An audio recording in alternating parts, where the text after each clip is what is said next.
Welcome to this video. Today I want to show you how we can kill the Caro-Kann, and by a very simple line. We'll play the move pawn to e4, of course, c6, d4, d5, pawn takes d5, pawn takes d5, and play the move bishop d3. The idea of this line is to trying to play against this bishop on c8. Right now black cannot put it on g4, he cannot put it on f5, and most Caro-Kann players, they will look to try to develop this bishop so it will not be locked behind this pawn chain. So here there are two moves for black. They are knight f6, which we'll get back to, and the main move knight to c6, hitting this pawn on d4. This is probably the main move here for black, and after this we'll play the move pawn to c3. So this we have reached a Carlsbad structure, the pawn on d4, pawn on c3 and a pawn on b2, and black will probably later get the pawn on e6, so we will have a very nice Carlsbad here. So after c3, black has different kinds of ways to play. The main move being knight to f6, trying to develop the bishop on g4, but let's first take a look at some sidelights here. One line black can play is the move pawn to e5.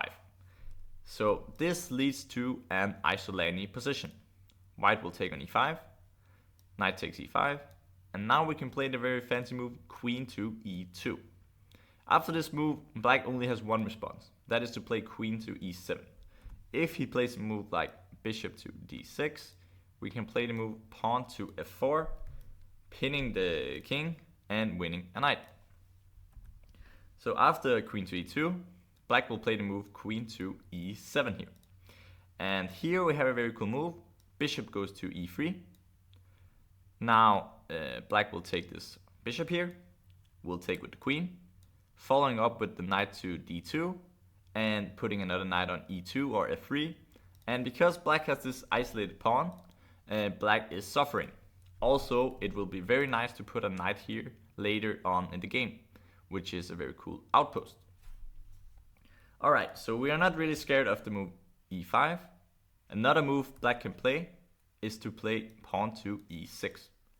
And this move is not optimal for black to play, because now this bishop on c8 is not looking great. So here we can play the move bishop to f4, developing the bishop and having these really nice bishops on d3 and f4, taking a lot of squares. So here, the main move for black is to play bishop to d6, but let's first check out what happens if he plays the move knight to e7.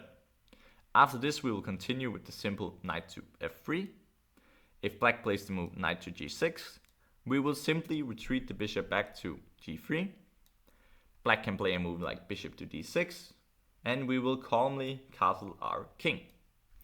After this, black will likely play the move castling, and here we can play the move queen to c2, limiting the scope for the knight on g6, because if it moves, the h7 pawn will be falling. At the same time, we can follow up with moves like knight d2 and rook to e1, and in general, white is doing great here. So after knight to f3, black has actually a fancy response here. He can play the move f6. And at first it looks really strange, but this is actually not so stupid. Black wants to play the move pawn to g5, creating a bathtub pawn structure. So after f6, white will castle the king, black will play the move g5, resulting in the bathtub. Here I will recommend to play the move bishop goes to d2.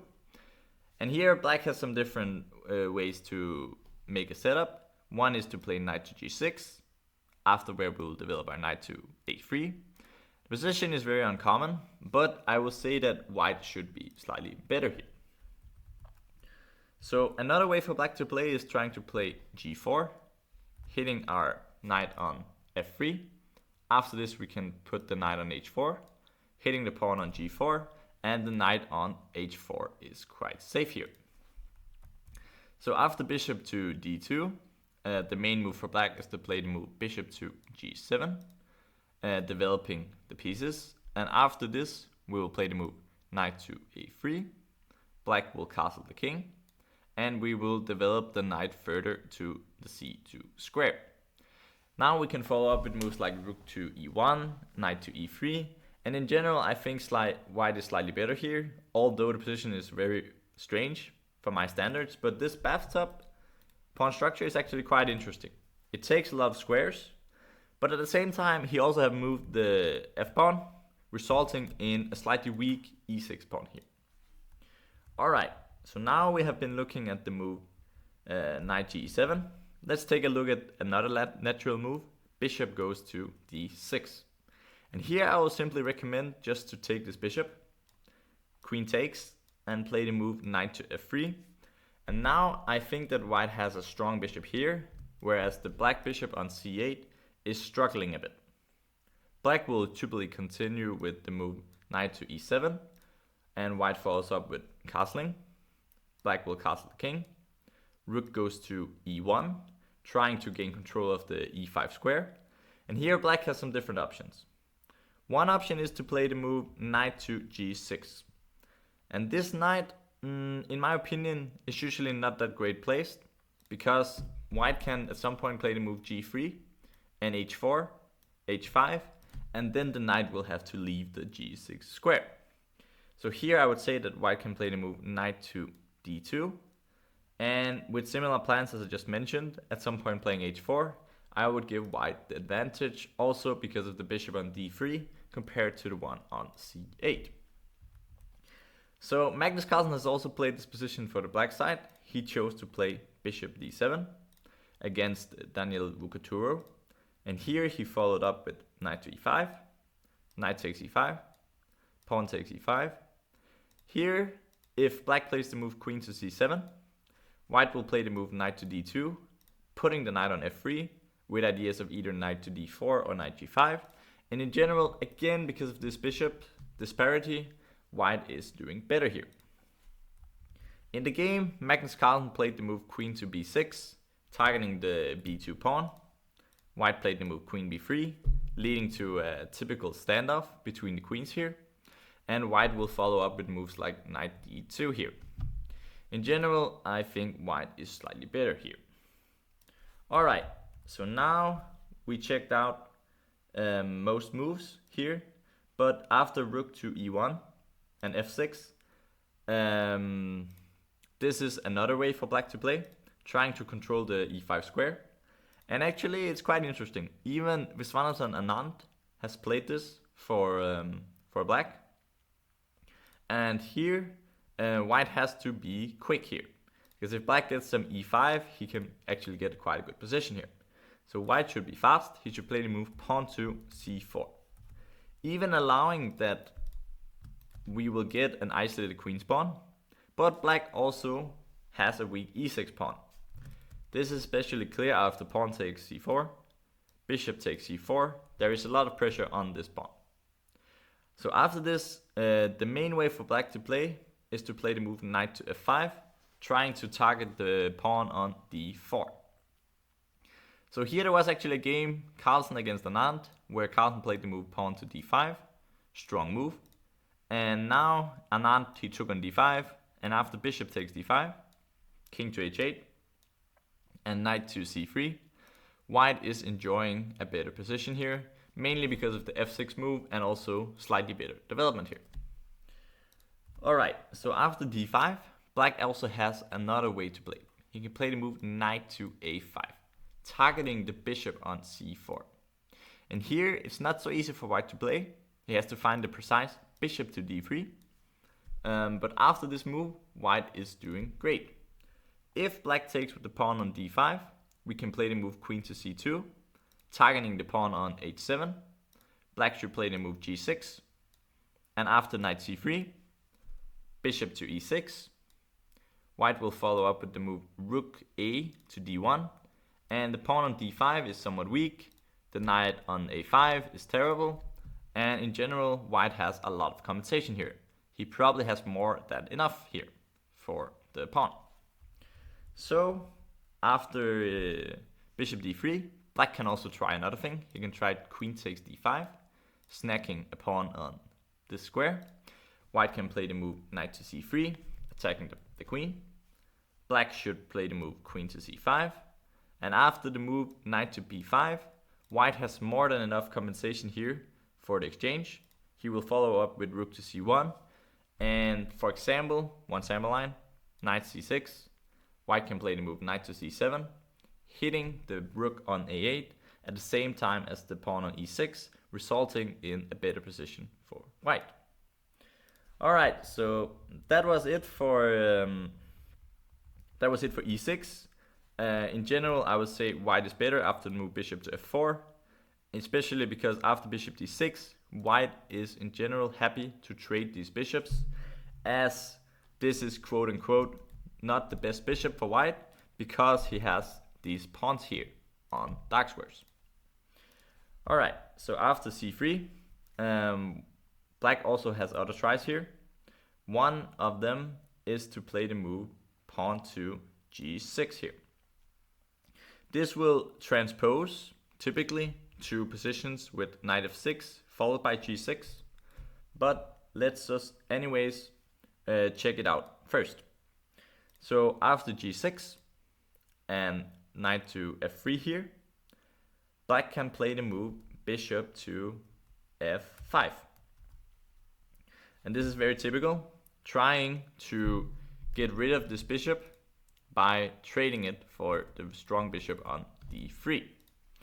After this move, I recommend to take on f5, g takes f5, and then play bishop g5 for white.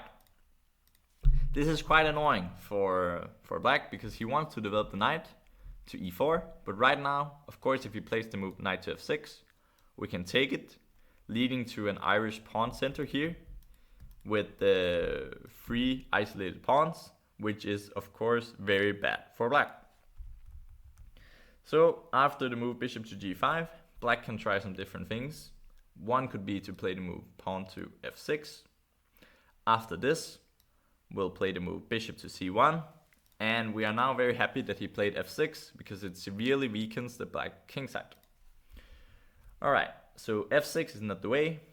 If black tries to play bishop h6, we can simply take here, and castle our king, resulting in a better position. Even better actually is to play the move pawn to c4, because if black takes, we can play the move d5, putting a knight on c3, and in general, the knights for black are very misplaced here. Alright, so after this, bishop g7 is a very logical move, trying to play the move knight f6 next, and white will castle the king. And in general, white is doing well here, I would say. Especially because this pawn structure is not always the best. After knight f6, also white can always consider to take this knight, because after bishop takes, this bishop is very restricted by the pawns here, and white can try to play against this double pawn. So in general, I prefer white in these positions. One plan can be to play knight here. In general, we would be very happy to transfer a white knight to the d3 square, which is an essential square in this opening repertoire. Alright, so now we looked a bit at the move bishop to f5. Black also has other options here. Many of them transpose. For example, if black plays bishop g7, we will play bishop to f4, knight goes to f6, and after knight bd2, we will transpose to a line that will be covered later. It will transpose to if black will start with knight f6 and then play bishop g6, bishop g7 afterwards. Alright, the same goes if knight f6, it will transpose, and after knight goes to h6, the idea for black is to trying to play the move bishop to f5. We can now play a very strong idea here. We will play the move knight bd2. Let's say black continues with this idea of playing bishop to f5. We can play the move knight to b3. And this might look a bit surprising, because the knight usually is not so great placed on b3. But this is not the case here. We want to go to the c5 square and later reroute the knight to d3, the most important square for the knight in this structure. Alright, so here black can play the move bishop takes d3, queen takes d3. with ideas of playing queen to b5, putting a lot of pressure on the pawn on d5 and the pawn on b7. Black can now play a move like queen to c7, preparing for queen b5. And now we can develop with the move pawn to g3, preparing the development of the bishop on c1, going to f4. In general, white is to be preferred in this position. It's a very nice one. Alright, so after knight to b3, another way for black to play would be to trying to develop the bishop, bishop g7. Here we can now go for exchanges. We can take the knight on h6. Black has to recapture with the bishop. Bishop takes h6. We can now take on f5. Pawn takes f5 and play the move knight to c5, hitting the pawn on b7. But the most important thing is that we will get the knight to d3, where it is simply doing excellently. One example could be to play, let's say black plays b6, knight to d3. This knight now controls this square. It stops like minority attacks. If black ever were to play b5, b4, it's ready to take that pawn. And in general, this bishop on h6 has a very hard time finding good play, because all of this white pawn structure is simply making it more useless. So I would say white is better here, and he has like a free hand to try to win the game. Alright, so after g6, we play the move knight f3. Many of them will transpose to a later line, but after bishop to f5, we can take this bishop and play bishop g5, and white is better here. Alright, let's now take a look at another line, the queen to c7 line. This is also a very big line. The idea is fairly obvious in my opinion. Black simply wants to stop bishop to f4, because if we play it now, he can take it. And here I will keep on playing against this bishop on c8 with the move pawn to h3. I do not want to see him put this bishop out on g4. Because for example knight f3 I would be unhappy with, because bishop to g4, and now you see this pin and black is fine here. So that's why I recommend the move h3. And after h3, black has different moves here. One move could be to play the move pawn to e5. After this, we will again take this pawn on e5, resulting in an isolated queen's pawn here. If black takes with the queen, we will play the move knight to e2, followed up with bishop to f4, and white has a great position because of black's isolated pawn and better development for white. So after this, the most common move is for black to play knight takes e5. And here I found an interesting idea. The move is to play the bishop to c2. Looking sometimes at the pawn on d5, let's say black now plays the move bishop to e6 to defend.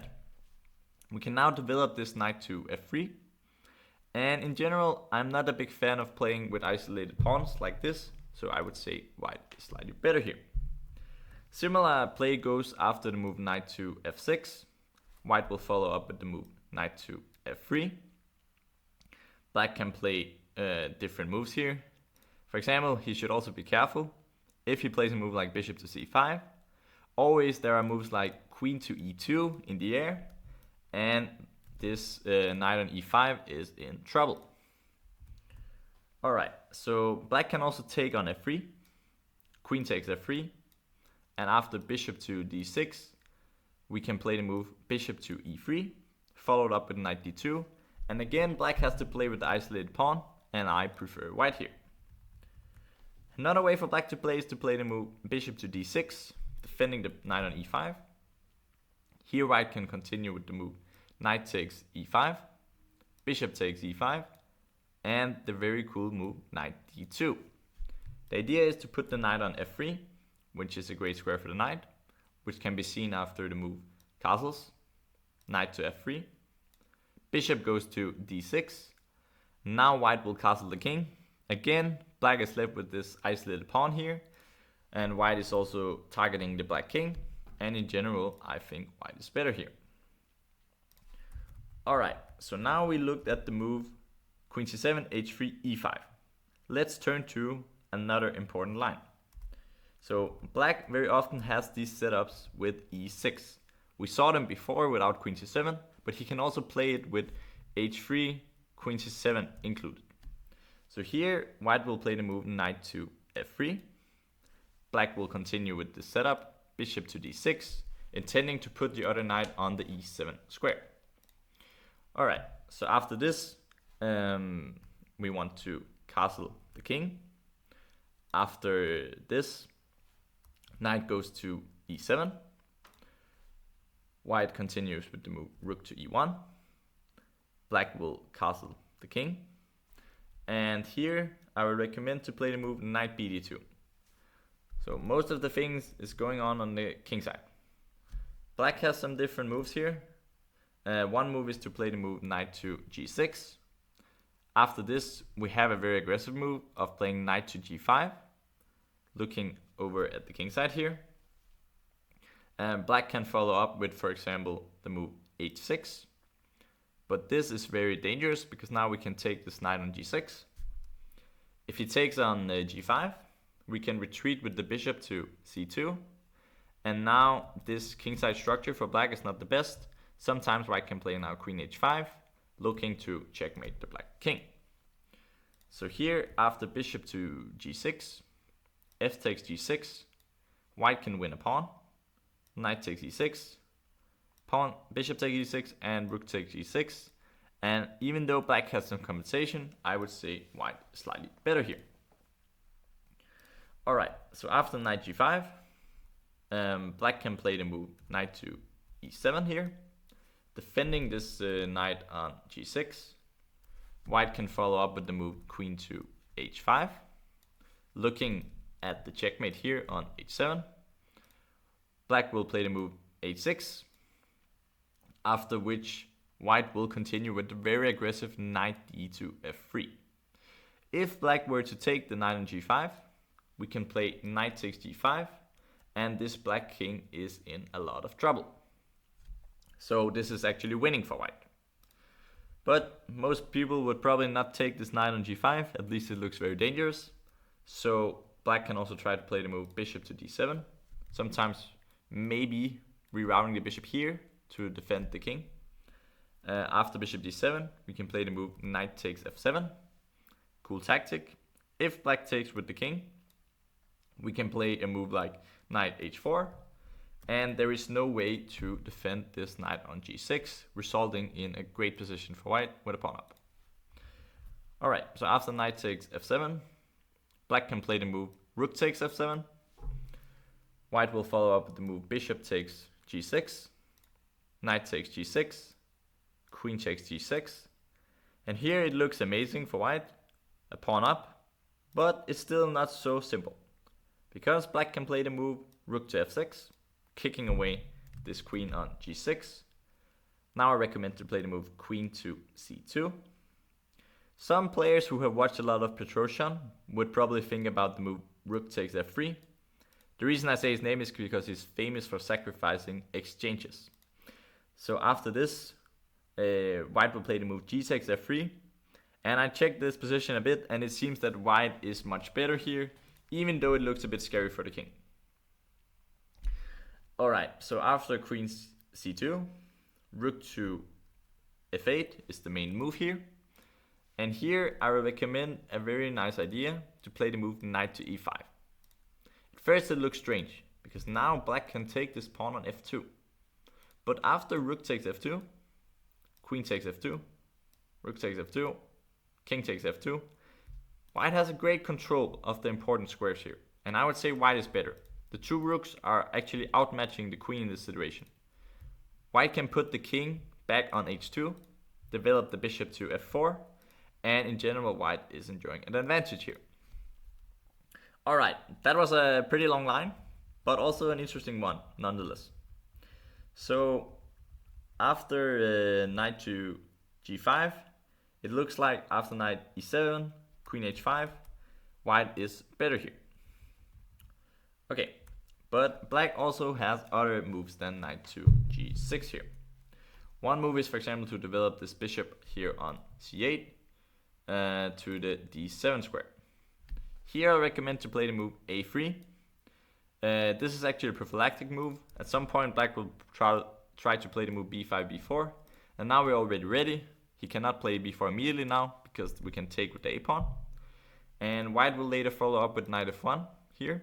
And I think white has some chances to be better here. It's an interesting position. Play could go both ways, but knight f1 is coming and this bishop is still looking towards the king side. Another way black can try to play is to play the move pawn to f6.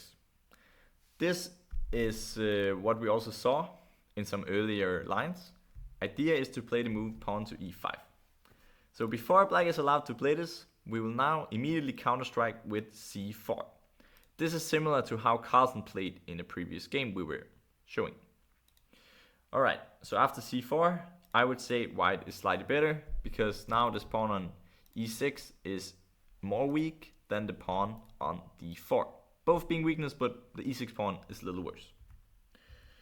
Alright, so that was the e6 line in the queen c7. Okay, so after h3, black has also now the move g6. He always has this move g6, and here we can play the move knight to e2. The idea is that now we want to put the bishop on f4, getting a tempo on this black queen here. Alright, so here some players have actually tried to move bishop h6, but this trade of bishops, this bishop is actually a good bishop against this bishop on c1, usually favors white here. So he is much better after a simple move like castling the king. So after this, black can also try to move bishop to g7, but white is enjoying an advantage after the simple castles. Similar story after the move knight to f6. We will also castle the king, following up with playing bishop to f4 with a better position. So after the knight to e2, black can also try this very famous plan of playing bishop to f5. The idea is again to get rid of this poor bishop, trading it for the great bishop here on d3. Here I would recommend to take this bishop on f5, pawn takes f5, and play the move bishop to f4. So black now has this double pawn here, and let me show you how we can make use of it. If black now plays the move queen to b6, we will play the move knight to d2. If black takes this pawn on b2, white simply has too much development here, so we will play the move rook to b1, gaining access to the 7th rank, and with such a development advantage, white is much better. Instead, the main move for black is to play the move queen to d7, keeping an eye on this pawn on f5. Alright, so here I would recommend to play the move knight to d2. The idea is simply to develop the knight, but also there is actually a hidden idea. We want to play the move g4 very soon. Okay, so one move for black is now to play the logical move knight to f6. After this, we'll follow up with white knight to f3. Black sees this square on e4. He decides he should probably go there, knight e4. Now white can play the move knight to e5. The main idea is if black now takes this knight, we can take with the d pawn. And this knight on e4 will not be stable. On the other side, our knight on d4 will be very stable. So we will kick away this knight on e4 at some point and put our own knight on d4, enjoying a better position here. Alright, so after knight to d2, we can also play the move pawn to e6 for black. And here, because the queen is no longer hitting this pawn on g4, I would recommend the move pawn to g4, opening up the position. This is a very typical idea in many openings to play g4, because if black takes this pawn, we will take back with the h-pawn, and now we have opened up our rook on h1, which is really nice. So after, for example, black castles long, we can play the move queen to c2, targeting this pawn on h7 and pretending to long castle next move. Alright, so after f takes g4, that's not the best move. Black can also play the move long castles, after which we will take on f5, winning a pawn, or if black takes back, he will get a weak isolated double pawn, and in general I would say white is better here. Black can also try to move knight to e7. I think this was played in most games, trying to defend on f5, but now we can put more pressure, playing the move knight to g3, again intending to take on f5, for example long castles, g takes f5, and if black wants the pawn back, he simply has to get a double pawn, after white will be better.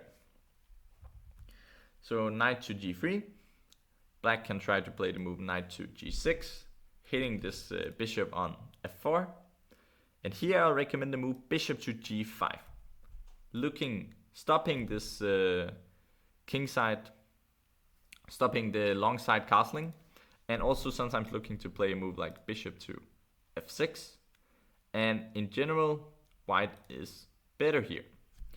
One thing that could arise would be to play a move like bishop e7, bishop takes e7, knight takes e7, and after g takes f5, if black wants the pawn back, he has to take back on f5, after which white will be better here.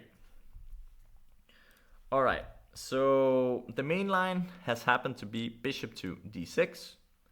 Here we will again take on f5, and black will long castle.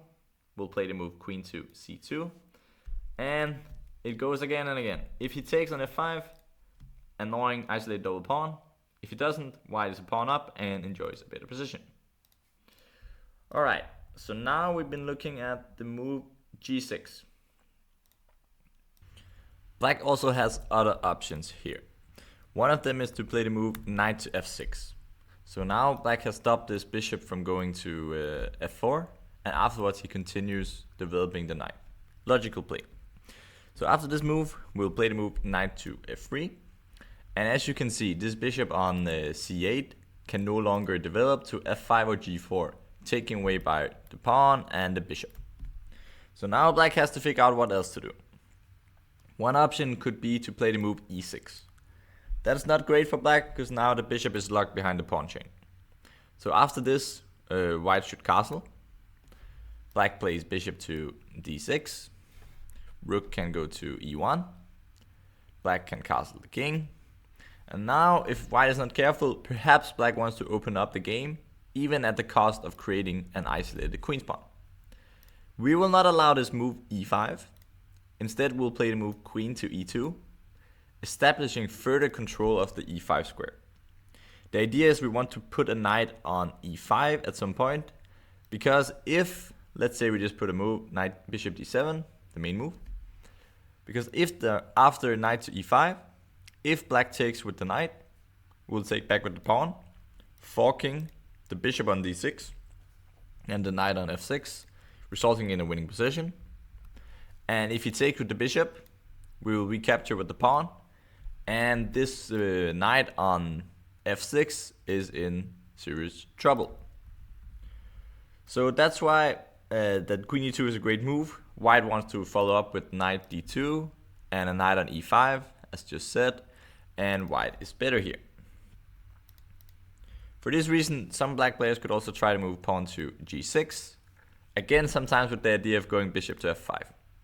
Here I want to stop it altogether with the move queen c2, because now if he plays bishop to f5, we can simply take on f5, and afterwards we will win a pawn with queen takes f5.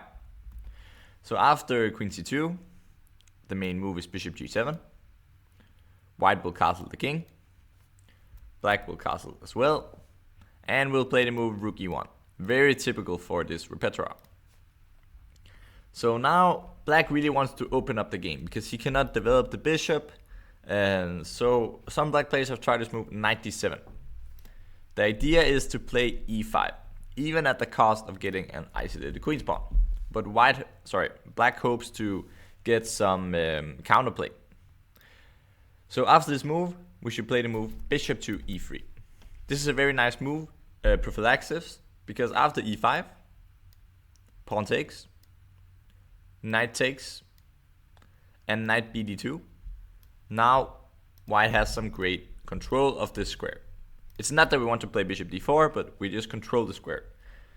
So here we're playing against this isolated pawn. And okay, some different moves could happen. For example, rook to e8. Then we'll follow up with the prophylactic move a3, simply guarding the square on b4.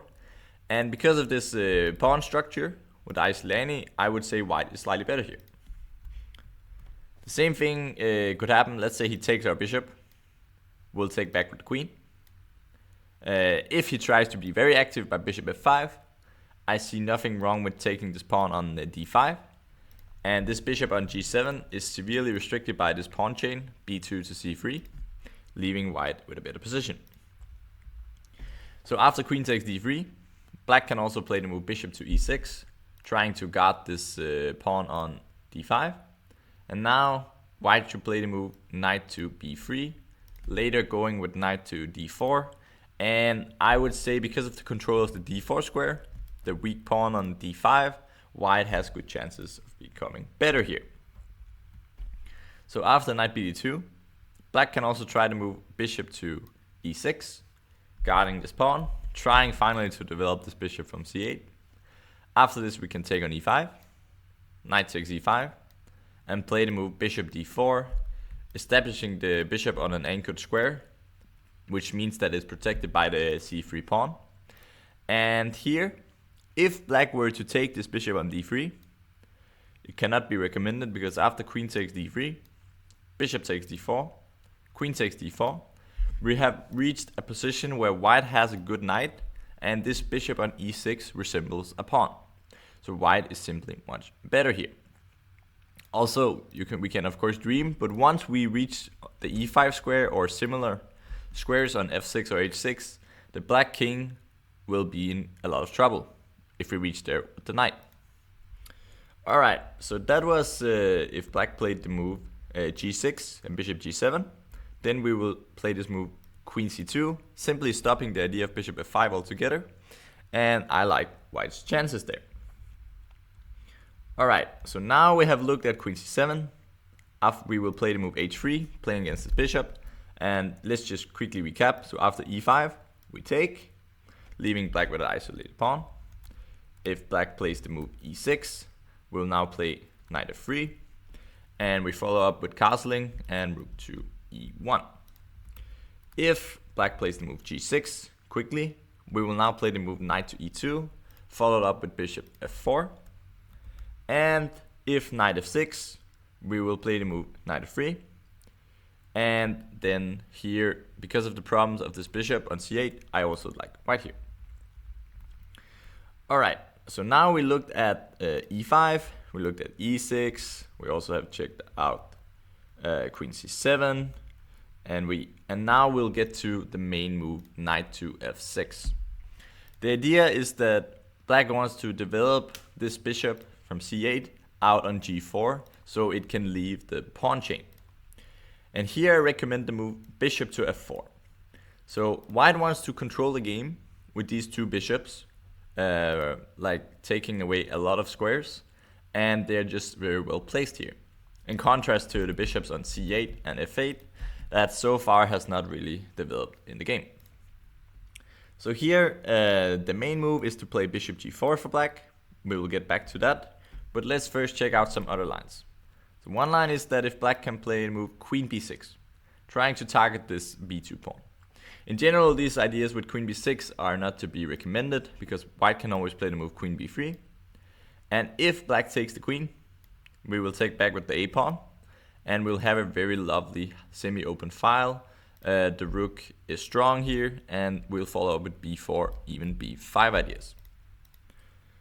Okay, so after this, because black cannot take, and let's say he plays some other move, I don't know, let's say he plays e6, maybe at some point we can take his queen. We can also leave it at a stance, but if at some point we take his queen, he will be left with an isolated double pawn. And that's much different from our double pawn because this one is protected by the c3 pawn after b4. So in general, queen b6 ideas for black cannot really be recommended. Black can also try to move e6, which again is a sad move. We're never happy to block this bishop on c8, but some players might try it nonetheless. So after this move, white can play the move knight d2, following our setup. If black plays the move bishop e7, we will also put the knight on f3, followed up by castling and perhaps a rook going to e1. White is having more fun here. Alright, so after knight d2, black can try to move bishop d6, initiating an exchange of the bishops. We should accept this exchange. Takes, queen takes, and after this we will play the move knight to f3, followed up by castling and playing moves like rook e1, trying to play for this vital e5 square. Alright, so e6 is nothing to be afraid of. Let's now turn to lines with g6. A lot of players with black, they play this idea because they have been taught that once they trade the light squared bishops with bishop f5, black should be doing okay. That is, however, not really true in my opinion. Black can still experience quite some trouble, even in such positions. So here we will play the move knight to f3. And again, if black plays a move like queen b6, we're always ready to play the move queen b3. But actually, even better I found out, is here to play the move queen c2, always keeping an eye on the f5 square. But queen b6 lines, they're not scary, so we'll be fine with these. Alright, so after knight f3, black can try to move bishop to g4, pinning this knight.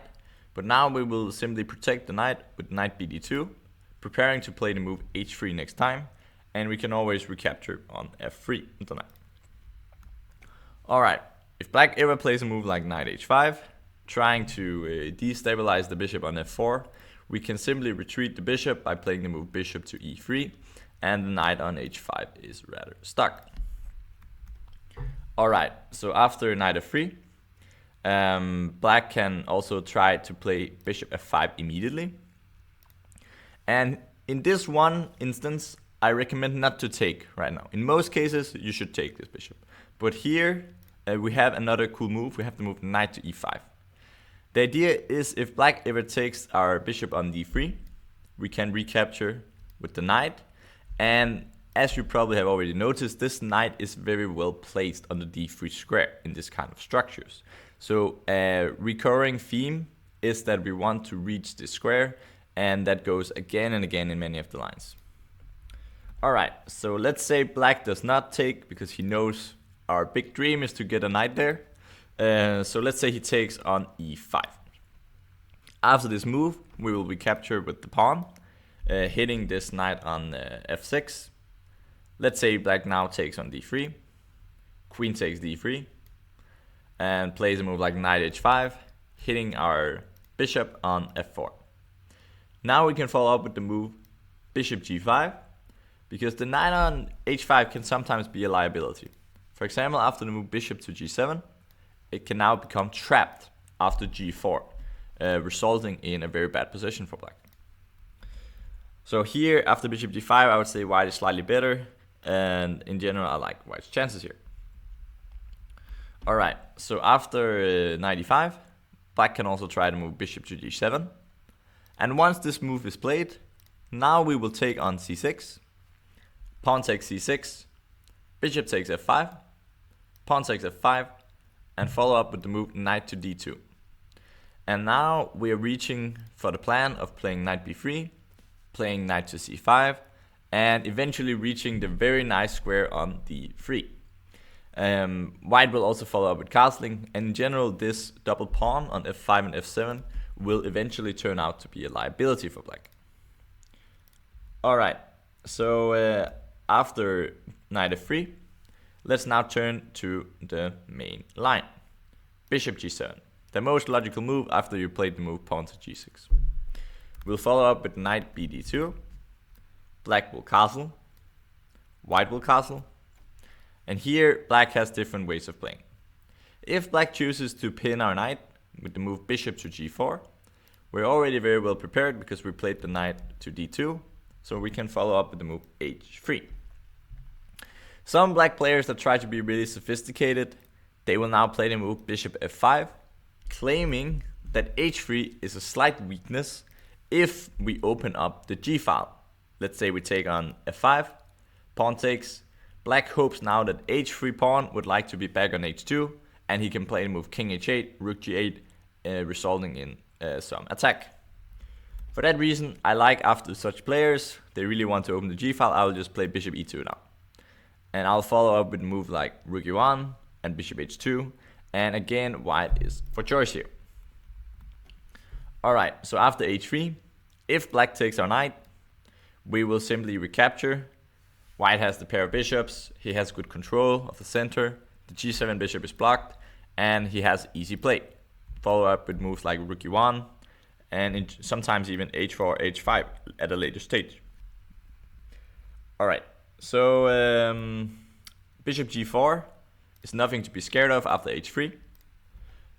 But black also has other options. For example, some black players, they like to play knight h5 here, hitting the bishop on f4. After this, we will retreat the bishop. We'll play the move bishop to e3. And now black can play several ways. If black plays the move queen to d6, we'll follow up with the move rook to e1. If black now chooses to play a quiet move, let's say bishop to d7, we can play a typical plan here. We can play the move knight to b3, looking at some point to play knight c5. If black stops our plan with the move pawn to b6, we can follow up with the move a4, intending to play a5 to open up the a file. And I would say, again, white is for choice here. Alright, so also, black could also choose to try to activate this knight by playing knight f4, hoping that we would take this knight where he would reach the bishop pair. But instead, now white will play a very typical response to a knight on f4, that is to play the move bishop f1. And now the bishop simply protects the whole king side, and at some point we can push away this knight with the move pawn to g3. White is simply much better here. So similar ways will happen after the move queen to c7, again intending knight f4. We will create this square for the bishop by playing rook to e1, so we can tuck it back to f1. Alright, so now let's get to the very wild primitive line. A lot of black players have played f5, and to me it looks very much like a blitz line to put a lot of pressure on your opponent early on in the game. So right now we have to take care. Black wants to play f4 next move, trying to trap our bishop on e3. For that reason we want to make squares for our pieces, so we play the move knight to b3, so we can put the bishop back onto d2. Alright, so here after this, if black now plays the move queen d6, again we'll play rook e1. If black plays the move f4, which is likely he wants to continue his attack, we put the bishop on d2 because we have moved the knight away. So now let's say black plays a move like bishop to g4, trying to pin the knight on f3 and the queen on d1. After this move, we will simply play very solidly. We'll play the move bishop e2. And at some point, if black does not get his attack, he has created a lot of weaknesses. For example, he has a backwards pawn here on e7. The knight on h5 is quite misplaced, and white will follow up with h3 next. So let's say black plays a move like rook ae8 here. After that, we'll play the move h3, hitting the bishop on g4. And let's say black retreats this bishop. Because of all these misplaced pieces, white is now ready to open the center. That's the case because black is trying really hard to attack us. Then an obvious response is to doing it in the center, to open the center. So let's say pawn to c4, attempting to open the center. So let's say black takes this pawn, bishop takes c4, and now the bishop can go to c3, a knight can at some point go to c5, and in general there's a lot of good things to say about the white position. So bishop c8 is not great. Instead, after bishop takes f3, we'll take back, And right now it looks like a really tough position for black, but he has to continue being really active. He has to play the move pawn to e5. Black's idea is to establish a really strong center with the pawn move pawn to e4 next time.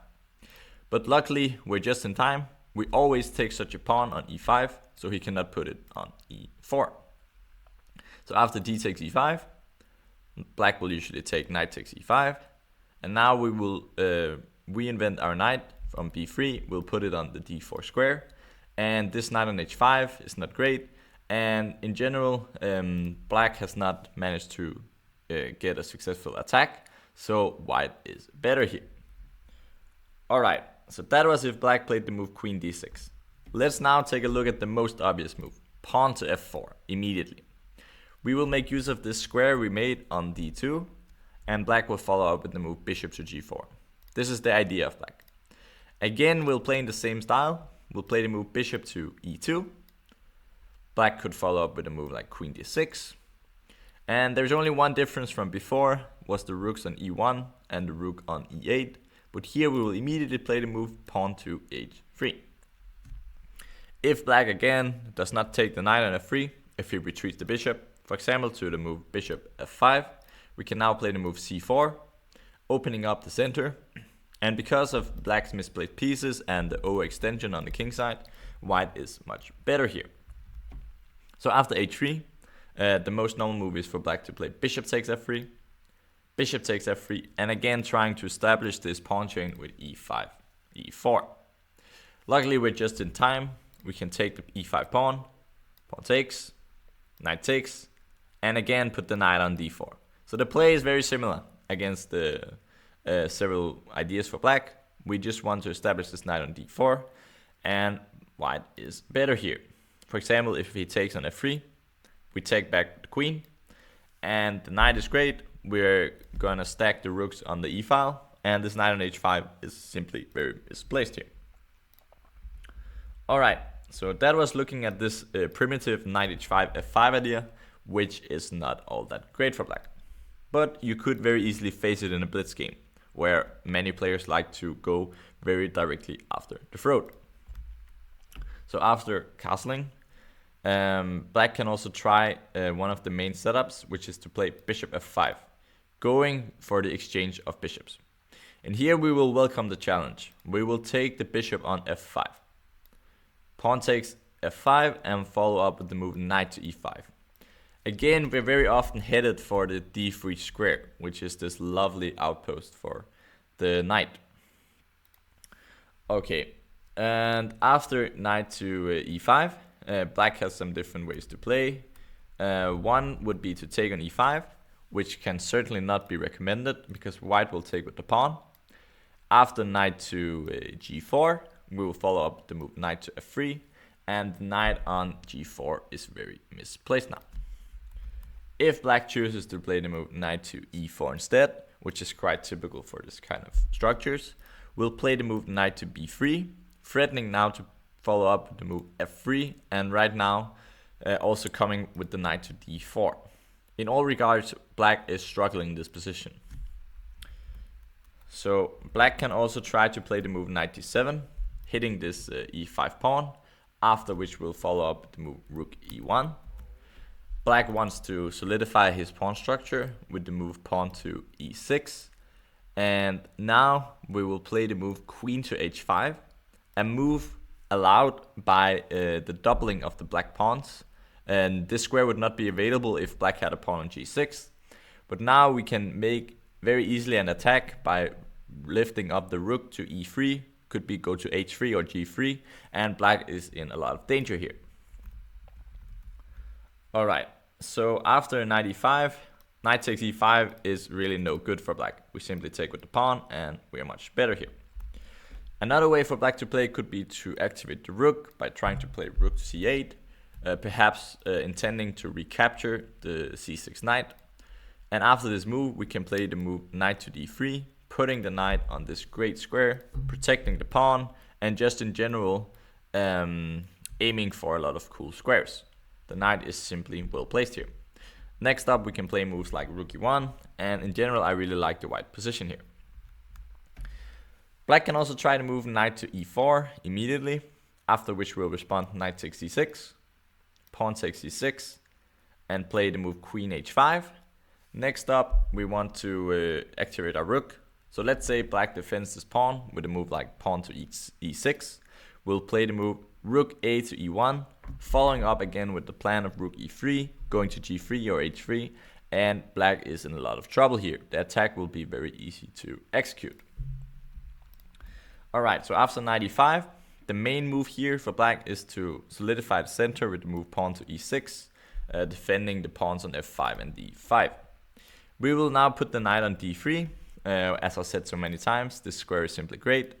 And here black has some different options. One option could be to play knight e7, trying to transfer the knight over to the g6 square and help on the king side. After this move, I would recommend to play the move knight f3. Let's say black plays knight g6. We'll put the bishop on e3. And now I want to show you a typical plan for black. That is to play the move king to h8. The idea is to play the move rook g8 and trying to target the g2 pawn. After this, we'll follow up with the move like queen to e2. If black plays knight e4, we can play knight f to e5, following up with f3 to kick away this knight on e4. If black plays rook g8, continuing the plan of attacking on the king side, we'll follow up with the move knight f to e5 once again, hitting the pawn on f7. If black takes this knight, we will take back. Again hitting the pawn, he has to protect it somehow. Logical would be to do it with the queen, with a move like queen e7.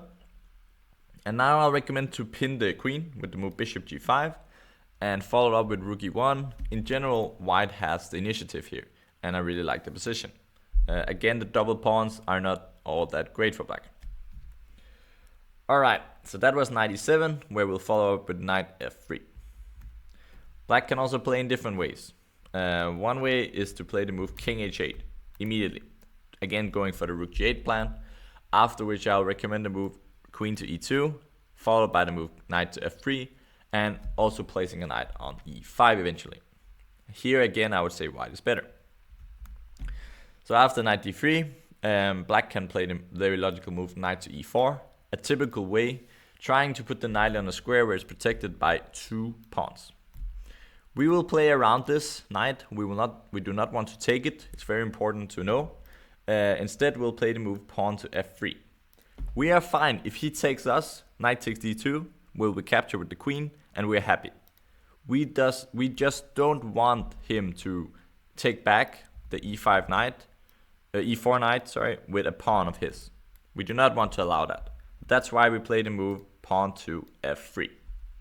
So after this, black can go back with the knight, after which we'll play the move king to h1, sometimes even coming with ideas of playing g4 to open up the king side. Or black can also choose to play the move knight to d6 here. After this might be a bit of a surprising move, but we will take this knight actually. Take, queen takes, and follow up with the move pawn to f4. And now we have very good control of the center. The knight on d3 is simply amazing. We can put a knight on f3 on e5, and we can also make the rook lift of playing rook f3 to h3. In general, white has a very nice position here. Alright, so now we've been looking a lot at g6 here for black. But now let's turn to something else. After g6 we play the move knight f3, and in all lines I would say white has some nice play here. Alright, so let's turn to the main move now. We looked at queen b6, queen b3 is the main move. After this, e6, we're happy because the bishop is bad. And g6, we're very often not afraid to take this bishop on f5 and play with a better structure. So after bishop f4, most black players will look to play the move bishop to g4. Simply developing the bishop outside of the pawn chain, preparing to play the move e6 next. After this, we'll play the move queen to b3, hitting this pawn on b7 and not making life all that easy for black. So here again, if black goes for such moves like queen b6, as I said, queen b6 setups are not great for black. we'll follow up with the move like knight d2. Let's say black plays a move like e6. No one wants to take each other here, at least as of now. But that changes. Black does not want to take on b3 because we have a very strong pawns here. But if e6, we are now ready to take his queen on b6. After this, a takes b6. White can follow up with the move like knight to f3. And black has the isolated double pawns on b6 and b7. So after this, black usually would follow up with the move like bishop to e7. After which we'll play the move knight e5, initiating some trades. Of course, we do not want to take on c6 to help his pawn structure. But right now, we're attacking also the bishop on g4. If black plays the move bishop to h5 here, white can play the move bishop b5, pinning the black king.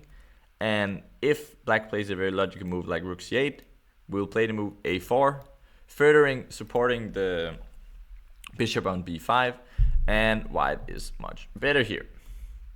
For that reason, it would be logical for black to get rid of this knight on e5 with a move like knight takes e5, after which white will play bishop takes e5. And this double pawn does not look too pretty for black. White can follow up with a move like a3, and he has a very healthy pawn structure on the queen side. And in general, I would say white is for choice. So, as we know, we're not afraid of queen b6 ideas. We just play knight d2 and all is good. Alright, so another way for black to play is to play the move pawn to e5. And this move looks so wild. The first time I saw it, I was like, what? You know, is this really possible to play chess like this? But it turns out that it is. And it's actually a serious line, so we need to know what to do about it. We do not want to take this, because black's idea is quite amazing. He wants to play knight h5, hitting this bishop on f4, and next move he wants to take on e5. And after this operation, black is doing fine there. For this reason, I recommend the very cheeky move h3. So he hits our bishop, we will hit him back. We'll hit the bishop on g4. And here, black has some different options. One is to play knight a5. That is the main line. We'll get back to that. But the most obvious move is to play e takes f4, taking our bishop. We will take his bishop as well. And now, if black now takes this pawn, we can take the move queen takes b7, hitting this knight. If black plays the move queen e7 check, we can play the move queen takes. We have to play it actually. Bishop takes and knight d2. And because white has a better pawn structure, we have the same amount of pawns, but there is weaknesses on f4, weaknesses on d5. White is simply doing better here. The pawn structure d4, c3, and b2 are simply is restricting this bishop here on e7. All right. So after knight takes g4, queen takes b7, white is better. So for that reason, black starts by including the move queen e7 check, hitting the king, protecting the pawn on b7 at the same time. So now white has a very strong move. That is to play the move king to f1. The idea is at some point we can remove this knight from b1, and next time we'll bring the rook from a1 all the way to the e1 square, pinning the black queen. So after this move, black has some different options. Let's say he decides to be greedy and takes the g4 pawn. After that, we'll play the move knight d2. Now we're coming with the move rook to e1 next, and it's looking dire for black. So after knight takes g4, knight d2, one could think, oh, maybe we should castle for black. But this turns out to be a fatal error. So after this, white can play the move bishop f5 check, hitting the king, hitting the knight on g4, winning a piece. So long castle is simply not possible. Instead, black can play the move queen to d7, protecting the pawn, and also keeping an eye on the f5 square.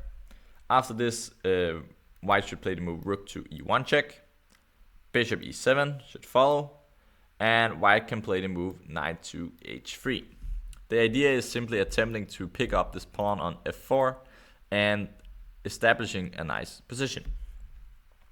Let's say black plays a move like queen to d6, trying to protect this pawn on f4. White can play a move like knight f3, And in general, I would say white is better here. Even though he hasn't won back the pawn yet, he has simply great pieces all around.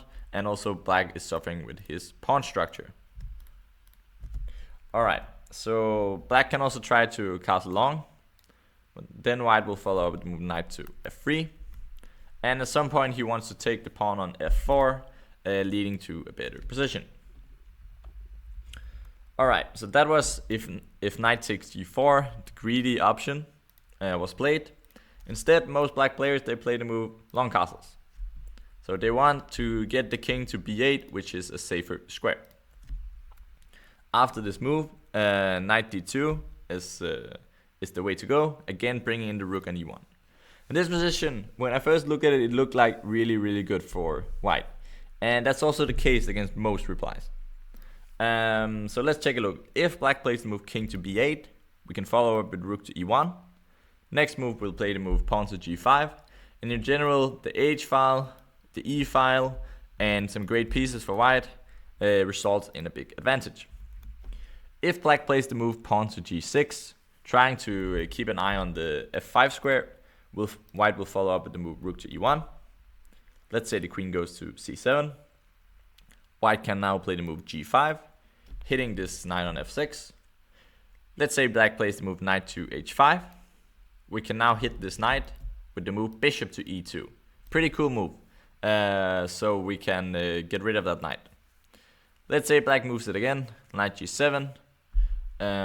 We can now play a pretty fancy move here. We can play the move queen to a4. So now we have ideas of also playing bishop to b5, trying to open up the pawn structure on the queen side. So if black plays king b8, for example, we can play the move bishop to b5, resulting in a good position for white.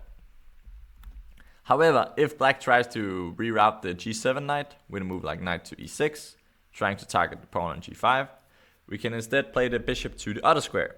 We can play to g4, targeting this knight, following up with moves like knight f3, and in general, white is much better here as well.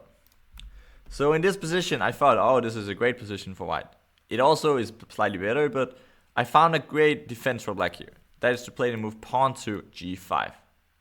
And it looks a bit weird, because white still had the square, but the idea is simply to protect this pawn, and also try to start an attack for black. The idea is to play the move pawn to h5, next move. So let's say first of all we play knight f3, now targeting his pawn.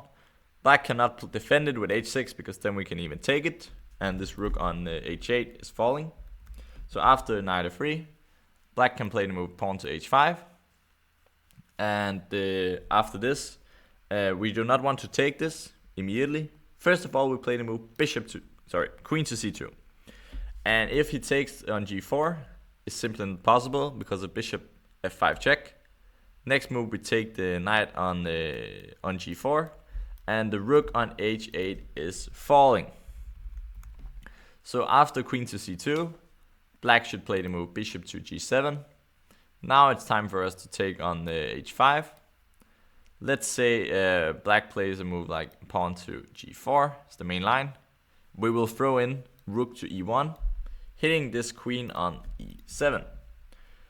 Black should go to c7 with the queen, after which white should follow up with knight to e5. So it's getting quite interesting here. It's getting a little complicated. Black can play several ways here, but one way would be to play king to b8, after which we'll follow up with knight takes c6. If black takes with the pawn here, we have to realize that our king on f1 is not ideally placed. So in that case, we ask ourselves a question: where would this king like to be? The answer is on the queen side. So that's why we start now this king march with king e2, going to d1, c1, and b1 eventually. And here actually white is winning. A little surprising to me, but white is much better here. Once the king gets to safety, black is in a lot of trouble. Okay, so after knight takes c6, queen takes c6. Again, we can play the similar plan. But here it's not winning, because now the problem was before, if you took with the b pawn, the black king is in trouble. It's a bit weaker now. But that's why black takes with the queen.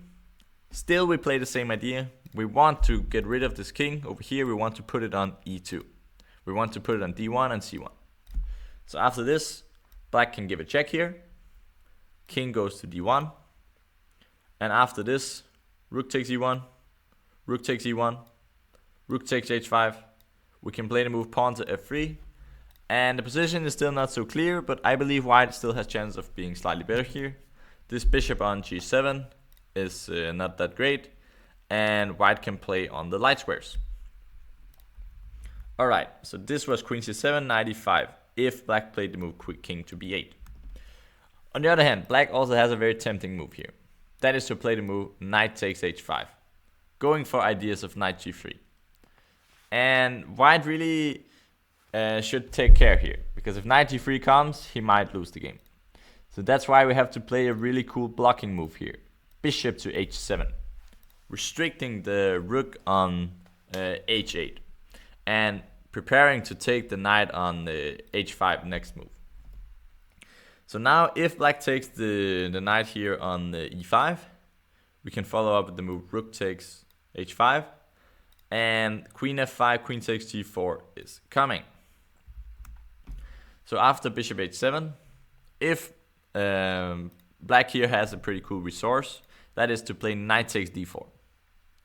If white recaptures, which I don't recommend, then queen takes c2, bishop takes c2 and knight g3, and black will take the rook on h1, and it will become very complicated. Instead, after this, we should calmly move up the queen to d3, keeping an eye on the bishop on h7.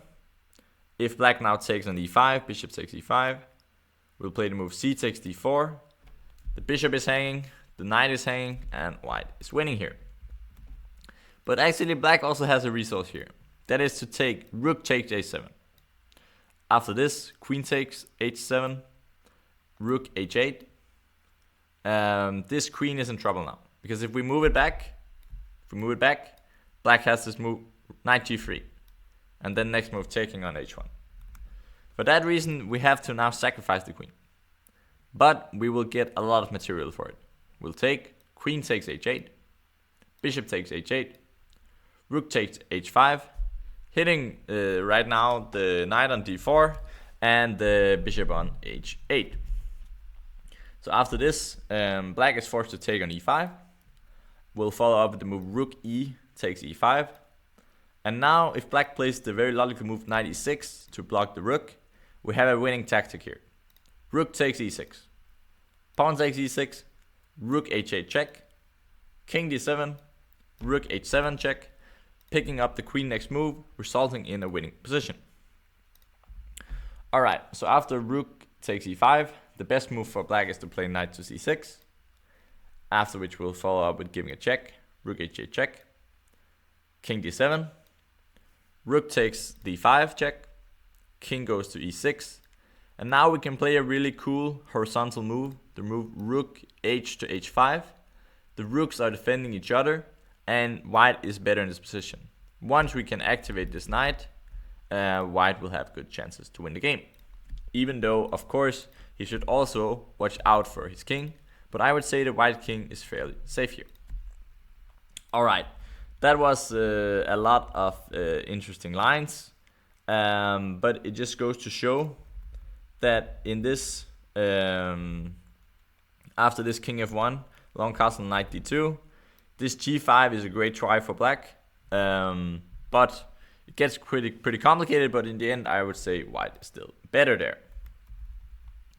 Alright, so this was the lines if black takes on f4 and h takes g4 here. So black can also start with playing the move knight to a5 check. Sorry, not check, but hitting the queen. And this is a little interesting move to me, because like the bishops, they're just hanging over here, and then we just make a counter attack as black. It's pretty funny. So after this move, I recommend the move queen to c2. And after this, I saw some players, they played the move bishop to d1. I was quite amused when I saw it. But this move, it looks cooler than it is. It's not that great, because white will just take it. Pawn takes f4, put a knight on f3, bishop to d6, follow up with castling, put a knight on d2, and black's pawn structure tells the tale. White is simply better here. Alright, so bishop d1 is no good. The main move is for black to take on f4, after which we'll follow up with h takes g4. If black now gives the in-between check, queen e7 check, we play king f1. If knight takes g4, we will now put the knight even on a3, followed up with rook e1 and knight b5 ideas. Keep in mind that black can also not castle again, because of bishop f5 check, hitting the king, hitting the knight, and winning the game. So here, the main move for black is to play knight takes g4, after which we'll play queen e2 check, hitting the knight, hitting the king. Black has to play queen e7, only move, and now we'll follow up with knight to h3, hitting this pawn on f4. So here, black can try different things, but everywhere it seems that he is slightly worse. If he takes our queen now, we'll take bishop takes e2, hitting this knight. Let's say black retreats, knight f6. We'll take the pawn on f4. And here, black can play in some different ways. But here it's actually funny. If black plays the very logical move, bishop to d6, hitting the knight, he's actually lost. White will follow up with the move knight to h5, hitting the g7 pawn, hitting the knight on f6, and black has no defense here. If he takes the h5 knight, rook takes h5, white will take the d5 pawn next with great central pawns, resulting in a winning position. Alright, so after knight takes f4, black can also play the move g6, simply stopping the threat of knight h5. And now white should play the move bishop f3, putting some pressure on the d5 pawn. And in my opinion, white is better here. The computer agrees. It's pretty tough for black to play with this isolated pawn here, and it's a lovely game. So that was queen takes e2, nothing to be scared of. Black can also try to play knight f6 immediately. We'll follow suit with the move knight takes f4. Let's say black plays g6. We'll play knight d2. And again, black has the same problems. The pawn on d5 is fairly weak, and because of this better pawn structure, white again is slightly better. So after knight h3, also some black players have tried to play the move pawn to f3, trying to double the white pawns. White has no choice, white must take it. Let's say queen takes e2, king takes e2, knight to f6. And right now, even though it might look like, oh, white has a double pawn here, it's not a problem at all. Keep in mind, white only has 2 pawn islands, whereas black has 3 pawn islands. And for that reason, white can follow up with a move like knight to d2. Let's say black plays bishop d6. White can play f4 with ideas of knight f3 to e5 or king f3, simply dominating the position. The bishop is not very good because all of the pawns for white are on dark squares, limiting its scope. Alright, so now we looked a lot at this e5 move here, a wild move, but white has very good chances after h3. Alright, let's continue. So we just looked at this e5 h3. Let's now turn to another option for black. So if black does not counterattack with e5 or plays queen b6, he has to somehow defend this weakness on b7. Cannot really afford to lose this pawn. So one line would be to play the move knight to a5, simply protecting the pawn and attacking the queen at the same time. After this, white should play the move queen to c2. The queen is quite well placed here, and now the knight on a5 is not great. Black can continue with a move like e6. We'll play the move knight to d2, preparing to play knight f3. And indeed, if bishop e7, we'll play knight f3, following up with ideas of knight e5 or castling. So after this, most black players, they play the move bishop to d6. We will take the bishop, queen takes d6, and play the move knight to f3. Black should retreat this knight, eventually going to the c6 square. Castle the king. Black should castle as well. And play rook a to e1. Idea for white is at some point to put the knight on e5. Let's say black now plays the move bishop to h5. We'll play knight to e5. And follow up with moves like perhaps f4. In general, the position is very easy for white to play here. And he can launch a kingside attack. So after rook a to e1, black can also try to move bishop knight to e7, intending to move bishop f5. Let's say knight e5. Bishop goes to f5, and the pawn goes to a3. So here the idea is if black now takes our bishop, we'll recapture with the knight, or even the queen. Queen is also possible, but very often we recapture with the knight. And I said already that this knight is simply a wonderful piece, protecting the pawn and stopping also the minority attack of black. Okay, so here black can also try to move rook a to c8, intending to be a little cheeky with a move like knight to b4. We will stop this idea with the pawn to a3, a typical move for our variation. So let's say black now plays the move bishop to h5. White can follow up with a move like queen to b1. And next, the knight will go to e5, perhaps supported by f-pawn, or just to recapture the bishop here on d3. All cases, I would say white is slightly better. So that was if black played the move knight a5. We will simply retreat here, follow up with knight d2 and knight f3. Okay, so now let's turn to the two main moves. Let's start with the move queen to c8. This is very logical. Black simply wants to defend this pawn and then follow up with development. White will continue the plan, knight to d2, intending to put the knight on f3. If black now plays the move bishop to h5, intending to play bishop g6 to exchange the bishops really early, we'll play the move knight to f3. Bishop goes to g6.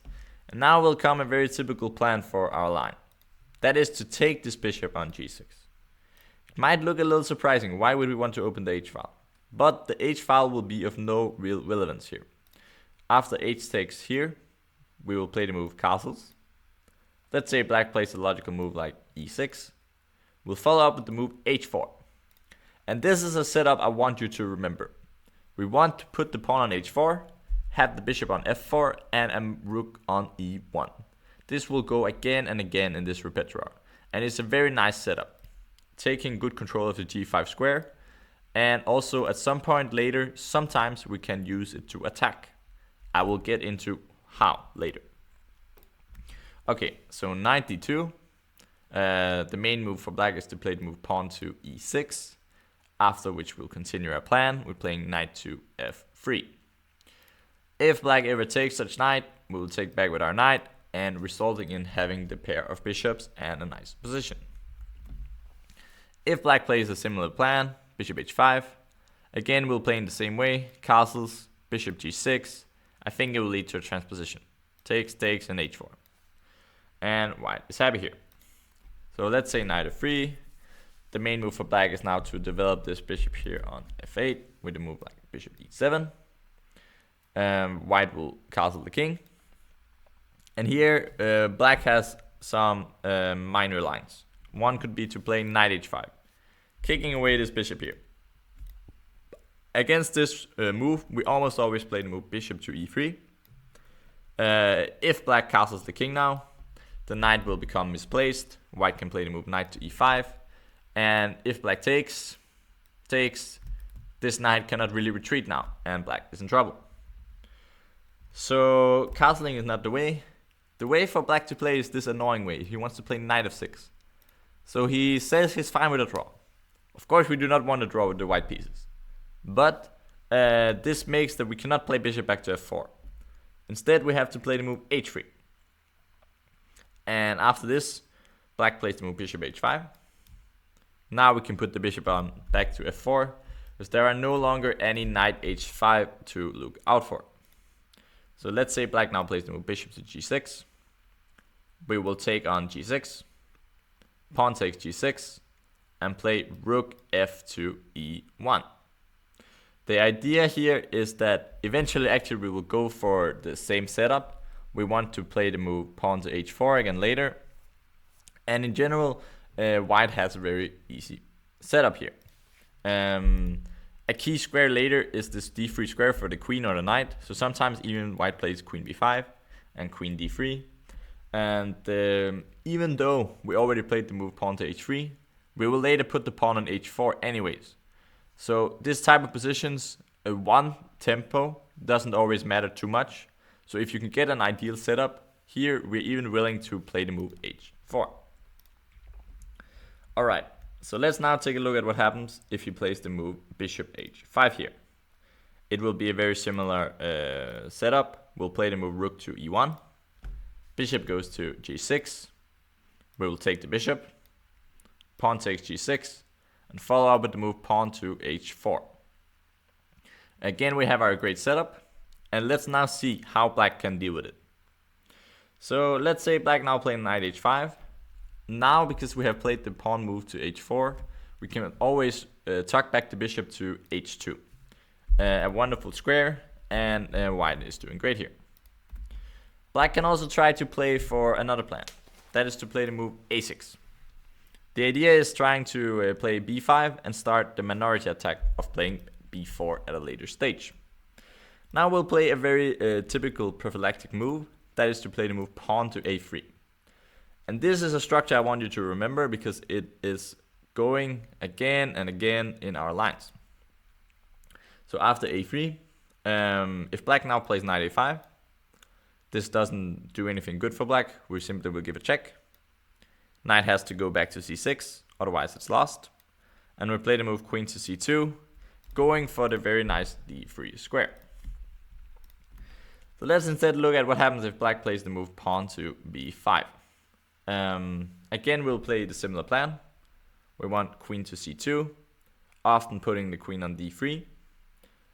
If black now castles the king, queen d3, and we'll play plans of maybe g3, king g2, and sometimes rook h1 and h5, sacrificing a pawn, but opening up the game for the rook. White can also play more calm plans, but in general, g3, king g2 always improves our position. So let's say after queen to c2, black can also try to play knight a5, entering with the knight early.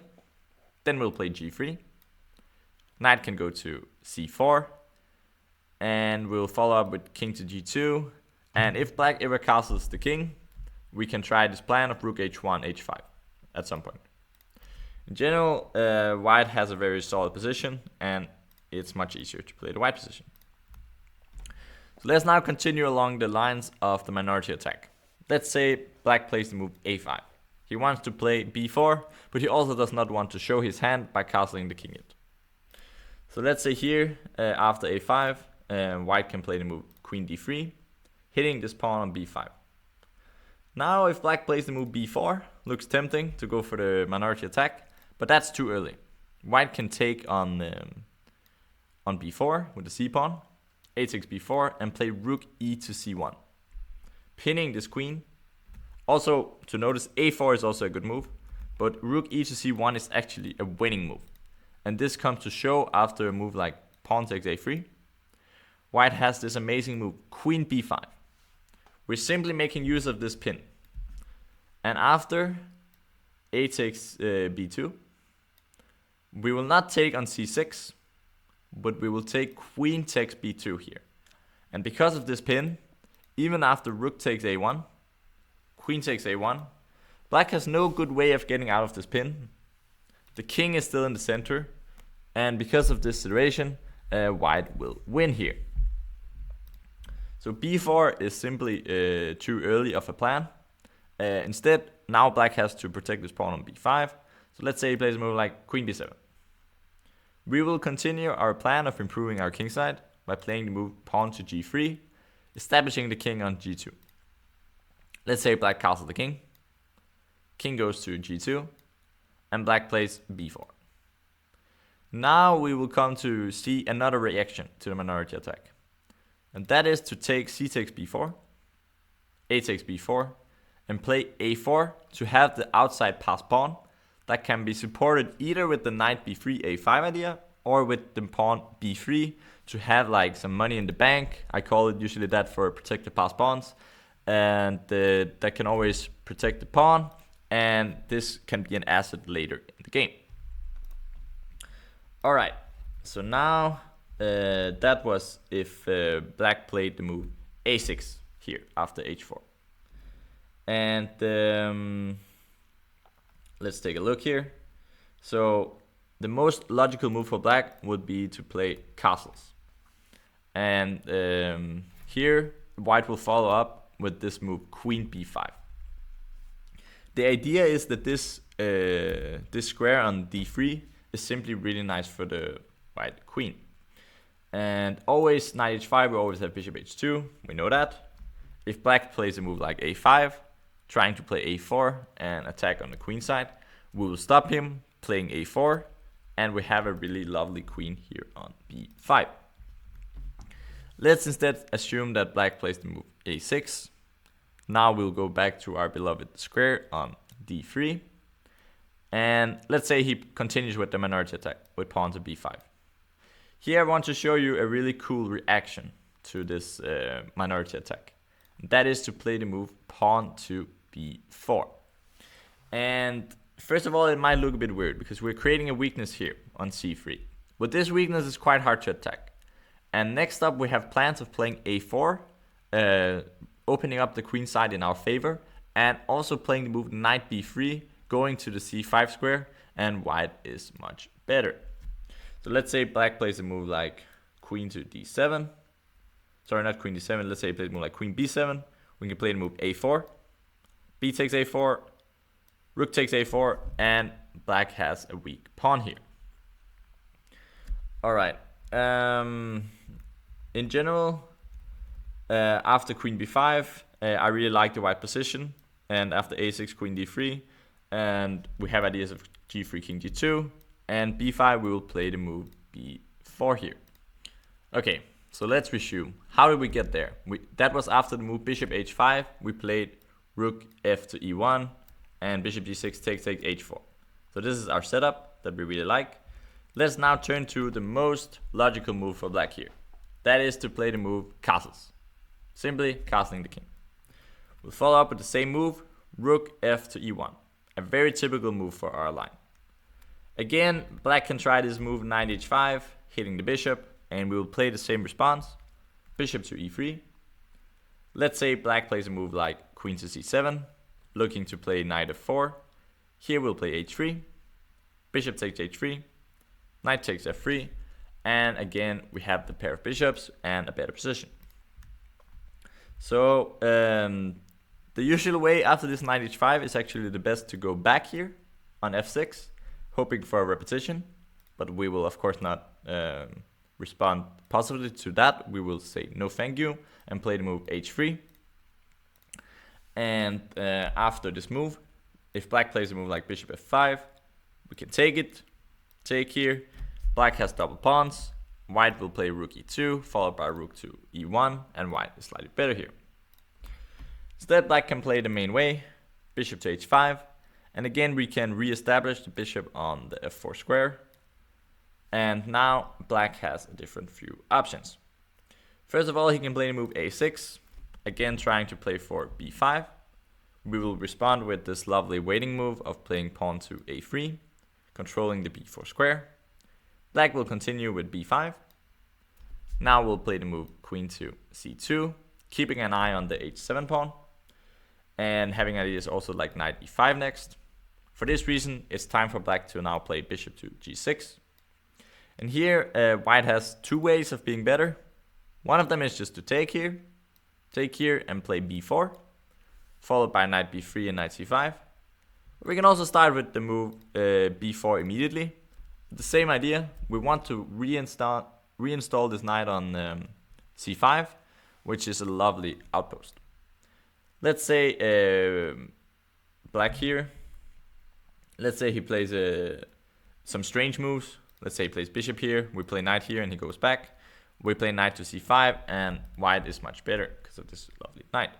The reason is that let's say black ever takes this knight, we can take with both pawns, but let's say we take with a b pawn. We have a protected passer on the c5 square, which will be really nice for the later stage of the game. Alright, so b4 is a great move here. Black can try to play a5, but after this, white can follow up with the move knight to b3. If black takes here, we do not want to take with this, because he can take here, and our queen is hanging. But instead we take with the c pawn, and we put the knight on c5, and this b5 pawn is weak, and white is much better here. Alright, so that was if black played the move a6. Let's now turn to the logical move bishop g6. Again, we will take this bishop, h takes g6, and play the move queen b5, intending to put the queen on d3. So let's say black now plays the move a6. We play queen to d3. Pawn goes to b5. We'll follow up the move pawn to b4. Again, with the same idea of playing knight to b3, putting it on c5, and white has a lovely position here. Alright, so this was if knight h5, we play bishop e3, knight f6, and here we have to play h3, afterwards play bishop f4, and it goes like this. Here, and we play queen b5, bringing the queen back to d3. Always remember the ideas of playing the pawn to b4, and a knight on b3 and on c5. Alright, so let's now turn to other ideas here for black. Black can also play a6 here, immediately, without playing knight h5. And after this, we'll again play our waiting move. The waiting move is a3. And now, black has some different options. One is to play rook e8, another waiting move, then we'll play h3. If black ever plays bishop f5, we'll always take it, and he has double pawns. White will be better. After, for example, rook e2, nice position. So most black players, they'll play the move bishop to h5. So after this, again, we'll put the queen here, queen to c2, bishop goes to g6. We will take this bishop on g6, pawn takes, and even though we lost a move perhaps, we'll play the move h4, and we have this lovely construction, bishop on f4, the pawn on h4, and I really like this for white. Let's say black plays the move pawn to b5. Now white has two ways. One is just to play b4, a simple plan, knight b3, knight c5, I like this as well. But we can also play queen d3, knight a5, knight e5, knight goes to c4 because it's protected by two pawns, knight d takes c4, pawn takes, and queen h3. White will follow up with rook e2, rook goes to e1, and eventually we will start an attack with g4.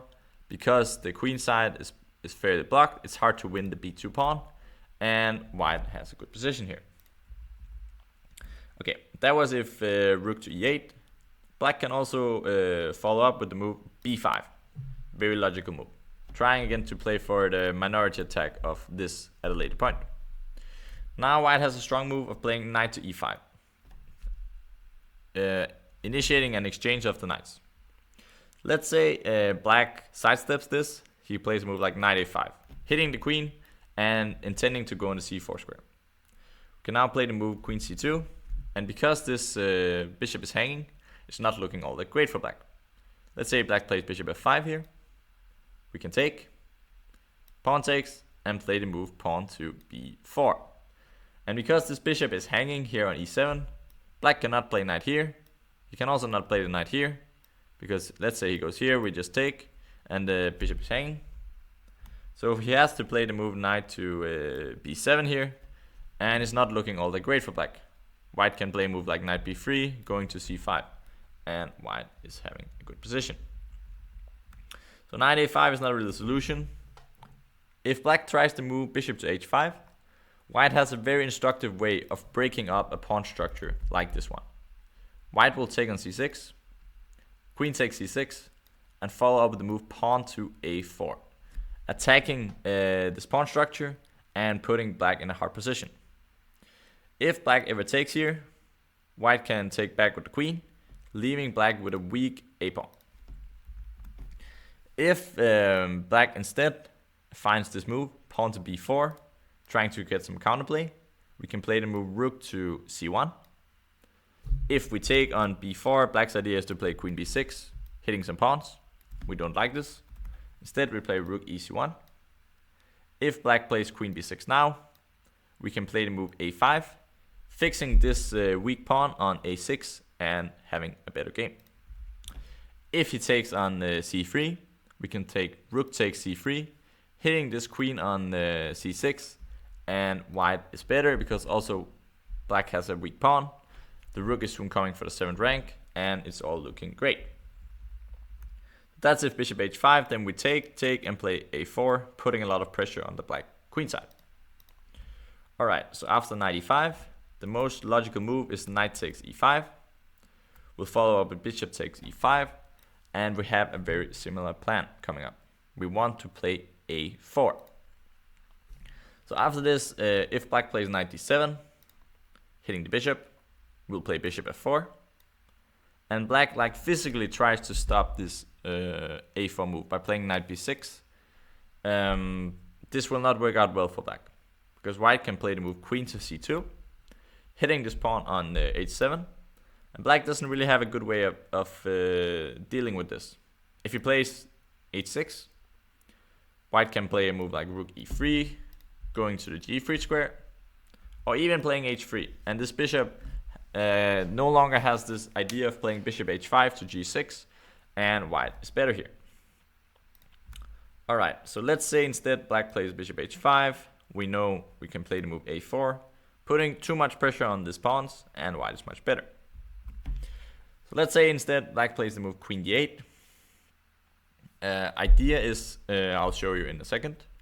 Let's say white plays a4. Now black wants to play the move b4.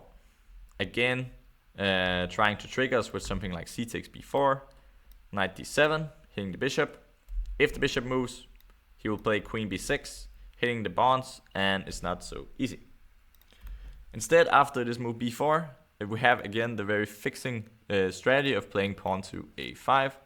The pawn on a6 is now vulnerable for the rest of the game, and white is better after, for example, b takes c3, b takes c3, and white is intending rook b1, and white is better here.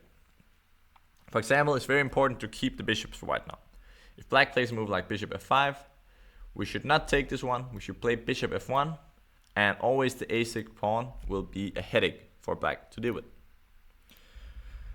Alright, so that was like if black plays a6, we'll play a3, b5, we play knight e5, because we want to attack this queen side with playing the move pawn to a4. Okay, so after instead of a6, the main move for black here is to play the move bishop to h5. I am very sure you will face this plan against a lot of Caro-Kann players that have been taught that you simply need to exchange this bishop and you're fine. This is not really true in my opinion. White still remains better even after the exchange. So let's see what to do here. Now again we play our really lovely waiting move of playing pawn to a3. Always preparing for the minority attack for later. And here black has some different moves. Of course bishop g6 is the main move. We'll get to that. But let's say black plays a move like rook to e8 here. After this, I recommend the move queen to c2. If black plays bishop g6, we're always ready for this idea of taking the bishop, takes, and playing h4, getting our lovely setup, putting the queen on d3, putting the pawn on g3 and the king on g2, and white has a lovely position. Alright, so let's say instead black plays the move knight to a5, hitting the queen. Then we'll play the move queen to a4. The knight doesn't really have anything good to do here, so he goes back. And after something like this, I want to recommend to play rook to e3, improving the rook, preparing to play the move rook to e1, next move. Alright, so that was if knight a5, we play queen to a4. Black can again try this plan with a6 and b5. Now we'll play the move queen to c2. If black plays bishop g6, we know the course. We take with h pawn, If he takes with the f pawn, always this pawn on e6 will be very vulnerable. If he takes with the h pawn, we'll play the move pawn to h4, put the queen on the d3 square, and nice position. So let's now take a look what happens if he plays b5. Now we'll return to our great minority stopper plan, which is to play the move pawn to b4, putting the knight on b3, putting the knight later on c5, and in general, white has a nice position here. Let's say bishop g6. We don't even bother to take this bishop, we just play knight b3, put the knight on c5, and white is up for choice. Okay, let's now turn to the main line, which is bishop to g6. We will take this bishop, pawn takes, and play the move pawn to h4. And this is what I've been advocating for the whole series so far. And here, for example, if black plays the move a6, we know where we want to go with this queen. The queen has to go to d3, play queen c2. Next move, queen c d3, and later we play g3. Okay, so let's say black ever plays the move knight to h5. We'll always go back with the bishop. Let's say knight goes to a5. Play the move queen to a4, hitting the knight. And here, if black tries to play the move knight c4, that's no good. So white can take this knight. If queen takes, we take, and because of this bishop is now unprotected, we can play the move pawn to d5 with a great position. Okay, instead, if black plays the move d takes c4, we'll play the move pawn to d5, and again this bishop is unprotected on e7. So knight c4 here is no good. Usually it's only a good plan if you already played the move pawn to b5 to support the knight. Okay, so now let's turn to another idea for black. Let's say he plays b6 to defend this knight. Now we will follow up with the move rook to e3. Sometimes planning to double the rooks with rook to e1. Let's say black plays a move like queen e8, trying to exchange the queens. In this line, we generally want to keep on the queens for white, so we play the move queen to c2. Let's say black now plays b5, because he wants to put the knight here on c4. I recommend to play the move rook e1. Let's say black plays knight c4. In this case, actually, we can take it, because after takes, pawn takes, and queen d2. White has a lot of attacking potential. All the pieces here are close to the king side. Knight e5, g4 is coming, and in general, white has good attacking chances. If you don't like to play against such a pawn like this, you can also play the move pawn to b4 here. And if black plays knight here, we will take the knight. And if he goes back, let's say he goes here, we can go knight b3, knight c5. Famous plan, already showed it quite some times. Okay, so that was if black played the move pawn to b6. Black can also try to play the move queen to d8 here, defending the knight and keeping an eye on the h4 pawn at the same time. After this, we'll play the move queen to d1, sometimes going to the e2 square. And now just see what happens if black ever tries to take this pawn on h4. It looks like a free pawn, but it's not. We will play the move pawn to g4, hitting this knight, and the black knight doesn't have any square where it's not taken or it loses the bishop. For example, if he goes knight to f6, we will now take knight takes h4, and white is winning here. So let's say black instead tries a move like knight to c4. As I said, this knight move is rarely good if you haven't played b5 already. So here we will take on c4, pawn takes c4, and play the move queen to a4, hitting this weakness on c4, and white is better here. Alright, so let's say black says it's time for this knight on h5 to return. It's not doing too much here. If he plays knight f6, we'll follow up with the move knight to e5. The knight on the a5 is not too great, and sometimes we can also put the knight here on d3.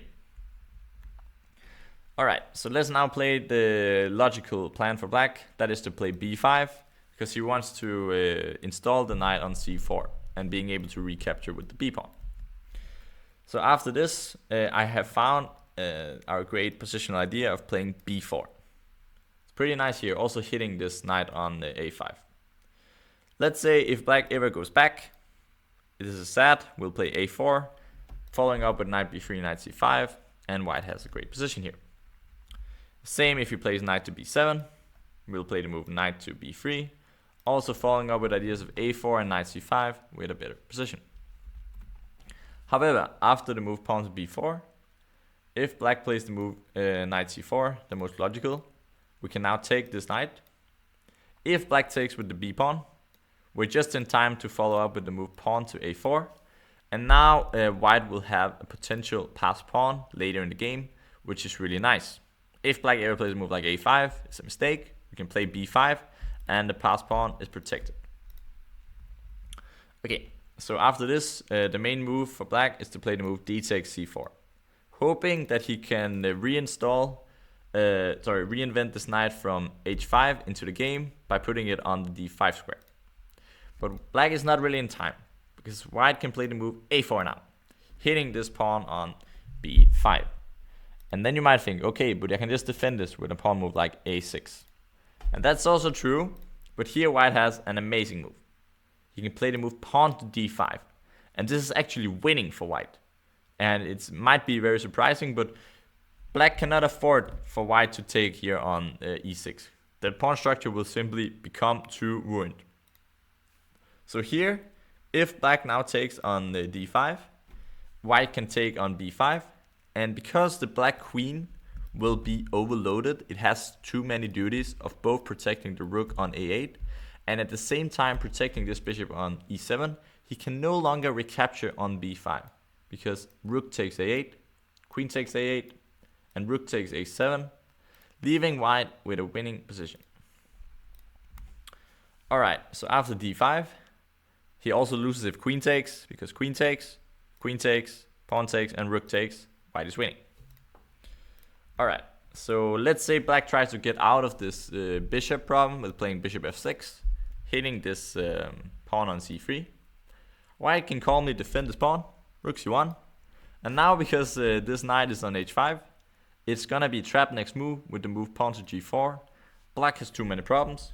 d takes e6 is threatened, g4 is threatened, and white is winning.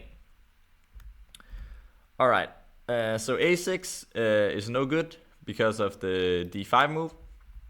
And another way for black to play is to take, but this is no good because after queen takes a4, black is left with a weak pawn here on a7, as well as a weak pawn on c4, leaving white with a clear advantage. But actually I found here that black has one really wild way to try to create some chaos in the position, and that is to play a5. And it's quite funny in chess, because like these pawns standing in front of each other like this, we only have one move, and this means that we cannot take both of them. So this means that the pawn structure will become fractured now. Something will happen. We cannot keep the status quo. So let's say the best move for white is now to take on b5, a takes b5, b4, sorry. Rook takes a8, queen takes a8, pawn to d5. Again, the same theme. The bishop on the e7 square is overloaded. Let's say if black plays a move like b3, trying to install a protected pass pawn here. After d takes e6, the black king will get into trouble. Also, white still has this pawn, and white is winning here. The same goes if b takes e3, also d takes e6, and black king will probably get into trouble, but also white has this pawn here. White is much better. The best move for black is to play rook d8, trying to pin this queen. And after the move d6, the position is really wild. I even wrote madness continues. But I would still choose white. White is better, but it's not so easy to just win the position. But white is for choice. Alright, so now we looked at a lot of cool ideas here. After knight takes here, and we play a4, typical break. Alright, so this was after knight h5, bishop h2, knight a5, queen a4, queen d8, and queen d1. And now, after b5, we play the move, we play b4. Very cool move. Alright, so now let's get back to this position, our main position here. So black has other ways to play as well. So let's say black now plays the move knight to a5, hitting the queen on b3. White will follow up with the move queen to a4. If black goes back, this is a bit of an admission that something has went wrong. And white can play the move knight to g5, put the other knight on f3, and white is having fun here. Let's say black plays the move b6, trying to defend. White can now play the move queen to b5, again looking to reach this d3 square, which is lovely both for a queen but can also be good for a knight. Let's say black blocks this aberration by playing knight c4. We will take on c4. Cannot take with the d pawn because then move like I think knight e5 and this pawn will probably drop. And instead queen takes c4 is black's idea. Now white can play a very typical move to play pawn to a4. Next move, the white knight will go to e5, kicking away this queen. And if black ever takes our queen on b5, we'll take back with the a pawn. And black has a really weak pawn here on the a7 square. And white is simply much better. I love to play such positions because there is no counterplay for black whatsoever. And this is really tough life. Okay, so that was b6, we play queen b5. If knight c4, I want you to remember this idea of playing a4, trying to fix the opponent's pawn structure, followed up with knight to e5. Okay, so let's say black instead plays knight c4. And I already told you that playing knight c4 without a backup of a b pawn is usually not the recipe for success. So let's say now, knight takes c4. If black plays the move d takes c4, white can play knight to d2, hitting the pawn. Black should play knight d5, hitting this bishop, hitting this pawn at the same time. White goes bishop g3. Let's say black plays knight b6, hitting this queen. White should play the move queen to d1, followed up by h5 next move. And white is better because black has a weak pawn and white has good pieces. Let's say, however, that black plays the move queen d8, trying to counterattack the h4 pawn. I found an interesting idea for white. That is to play rook to e4, like to defend this pawn here. And after knight to f6, rook goes to e2, knight goes to d5 again, reinstating the threat of bishop takes h4. We can now take on c4, bishop takes h4, and play a move like queen d3. And white has more of the center, a central pawn here in d4. And I would say white remains with a slight advantage. Alright, so let's say black instead plays the move queen takes c4, trying to exchange the queens. And I said that in general we don't want to exchange the queens with white, so we play the move queen to c2. If black now plays b5, we can follow up with a move like knight to e5, kicking away the queen. And eventually, kicking away this queen, and eventually we want to maybe create an attack against the black king. Okay, so after queen c2, let's say black plays the move rook c8. We'll now play the move rook to d1, protecting this pawn on d4. It's important not to fall for the trap knight e5. Black has the idea of queen takes d4, because this queen is hanging here on c2. So after rook c8, we play the move rook a to d1, defending the pawn on d4, preparing to play knight e5, and later bring up the rook with d3, maybe to h3. Okay, so that was knight a5, knight c4. Nothing to be scared of. We simply take on c4. So let's say, I think we now looked at almost all the important lines for this position. I really like the white position, and I want to now show you one cool game. So there was one classical game. It happened like rook d8, queen went to c2, bishop to d6, white took, rook takes, and white played the move queen d3, because the white player, he knew also that the queen is very well placed on the d3 square. Black played the move knight to d7, and now because black has this double pawns here, white can make use of this g5 square, knight to g5. That would not be the case if black had a pawn on h6. After this, black played the move queen c7. white chose to pin this rook, queen g3. Black tried to gain some activity by playing e5. It didn't really work out because after knight d to f3, black took on d4, and after knight takes f7, king takes f7, knight g5 check, followed up with the knight to e6. White won easily this game. Queen b8, queen takes g6, and with a mate threatened on the g7 square, black had to give up the rook, but of course his position was very hopeless after queen takes d6, hitting the king, hitting the knight, king h8, and queen takes d7. There was no hope left for black. Alright, so that was just a typical game. It was quite remarkable how white made use of this g5 square for the knight and created an attack. Alright, we have now looked at all the important lines after queen c8, where we will play knight d2 followed by knight f3. Remember taking this bishop on g6 and so on. We really like, for example, this setup. This is our goal for the queen c8 line. Alright, so let's now take a look at the last main move. That is queen d7, and probably also black's best option. So after this, white should play the move knight to d2. Similar play, we want to put the knight on f3. Here, if black plays a move like a6, trying to take control of the b5 square, we'll follow up with knight f3, pawn goes to e6, and here we have a cool move, knight e5. That's one of the disadvantages of having the queen on d7, is that it's always hit by the knight on e5. After this, if black takes, pawn takes on e5, the knight on f6 has to move, and white is slightly better here. So a6 is not really the right move. If black plays a move like knight h5, hitting this bishop on f4, we again, as usual, put the bishop on e3, and if black plays a move like e5, we just take, knight takes, and follow up with the move bishop to b5, and knight f3 next move.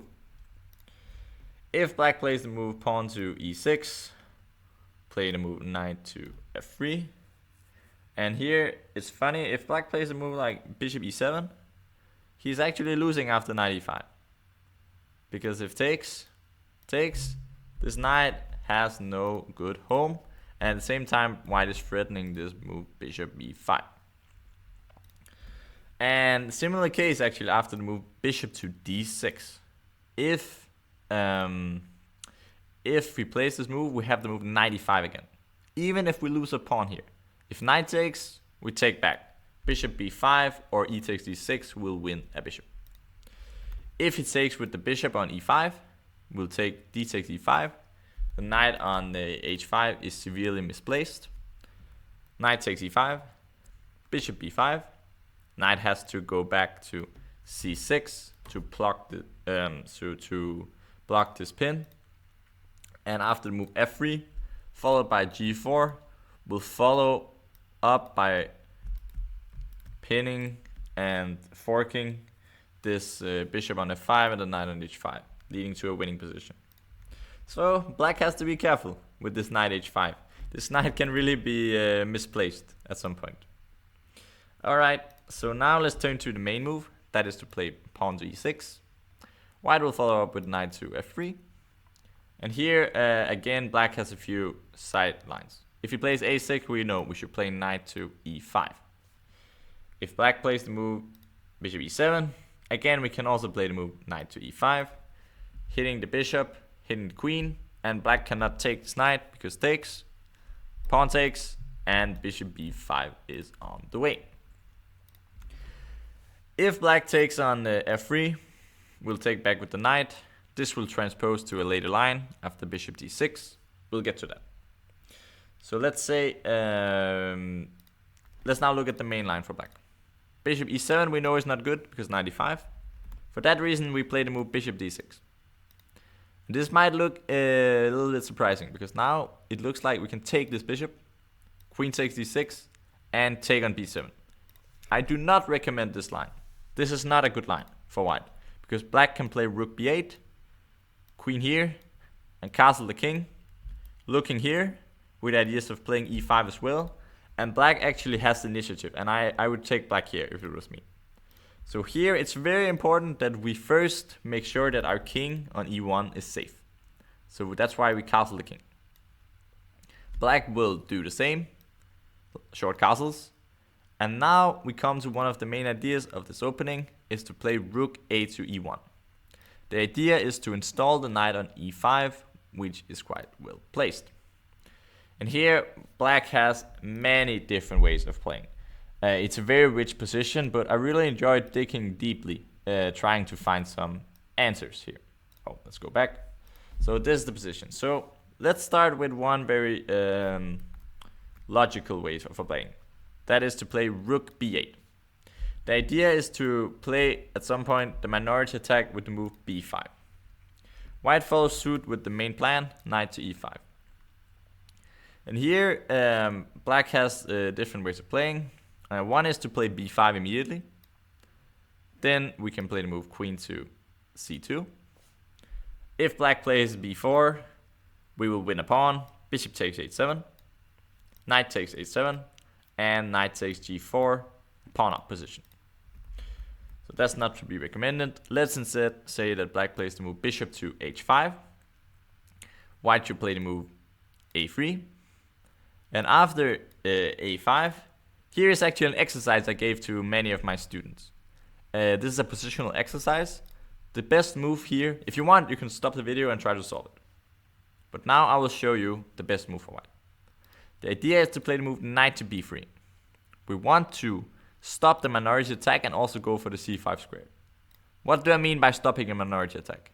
I mean that if black now plays b4, we can take the knight on c6, queen takes c6, and play the move knight takes a5, followed by a move like a takes b4, and white is winning here. So b4 is no longer on the table for black. And that means that he can also not really defend this pawn on a5. Why not? If rook a8, the b5 pawn is falling. If queen c7, we take the knight on c6. Here. If he takes on e5, he loses to a fork, forking the queen and the knight. So, as you see, black has to play the move pawn to a4. But this is very sad news for black, because now this b4 break will never really materialize to anything. Because after knight c5, white has pawn on c3 and a3, so b4 is never really a serious option anymore. Alright, so after knight c5, white is simply better here. He can also play knight c1 if he wants, trying to put the knight on b4, but knight c5 is easy play. If black takes here, we take back with the rook, and white has a great position here. He has what we call a free hand on the king side. Okay, so knight b3, a lovely positional move. And so this line is pretty cool for white. Black can also try to play some tricky move like rook here, trying to take this pawn. But after knight takes c6, queen takes c6, white can follow up with the move a3, putting the knight on b3 and on a c5 once again. Alright, so that was if black played this move b5. Black can also play the move bishop to h5 here. The idea is that he often wants to put the bishop on g6. Here we'll play our prophylactic waiting move. We'll play the move pawn to a3. Let's say now black plays the move b5 here. We'll play the move queen to c2. And again, if a5, we have this move knight b3. And now he will be forced to do something with the minority attack. He will be forced to make some kind of admission. He will not be happy here. Alright, so after queen c2, let's say he plays now bishop g6. The logical exchange of the bishops. We'll take bishop takes g6, pawn takes g6, and now play the move knight b3, followed up with eventually putting the knight onto c1 on d3 or via c5 as well. So let's say rook fc8. We'll now take on c6, rook takes c6, and play the move queen to d1. And later stage we will try to make a rook lift and play a move like knight c5 to d3 or knight c1 to d3. in either case, white enjoys a slight advantage here. Okay, so that was if black plays rook b8. This is a very logical move for many players, because in the Carlsbad structure, this is like an instructed plan for a lot of players.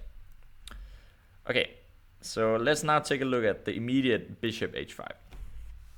White should follow up here with the move knight to e5.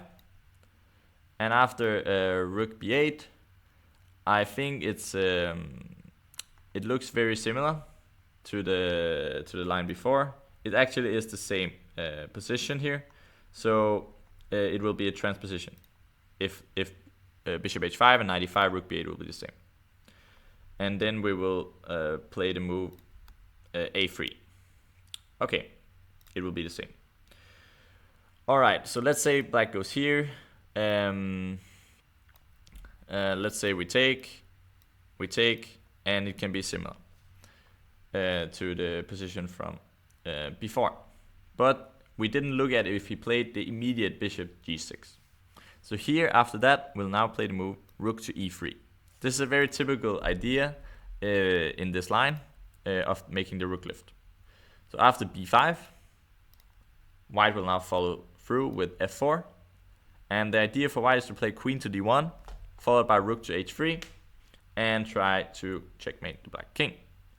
Let's just give a sample line. Let's say a5, rook goes to h3, b4, takes, queen d1.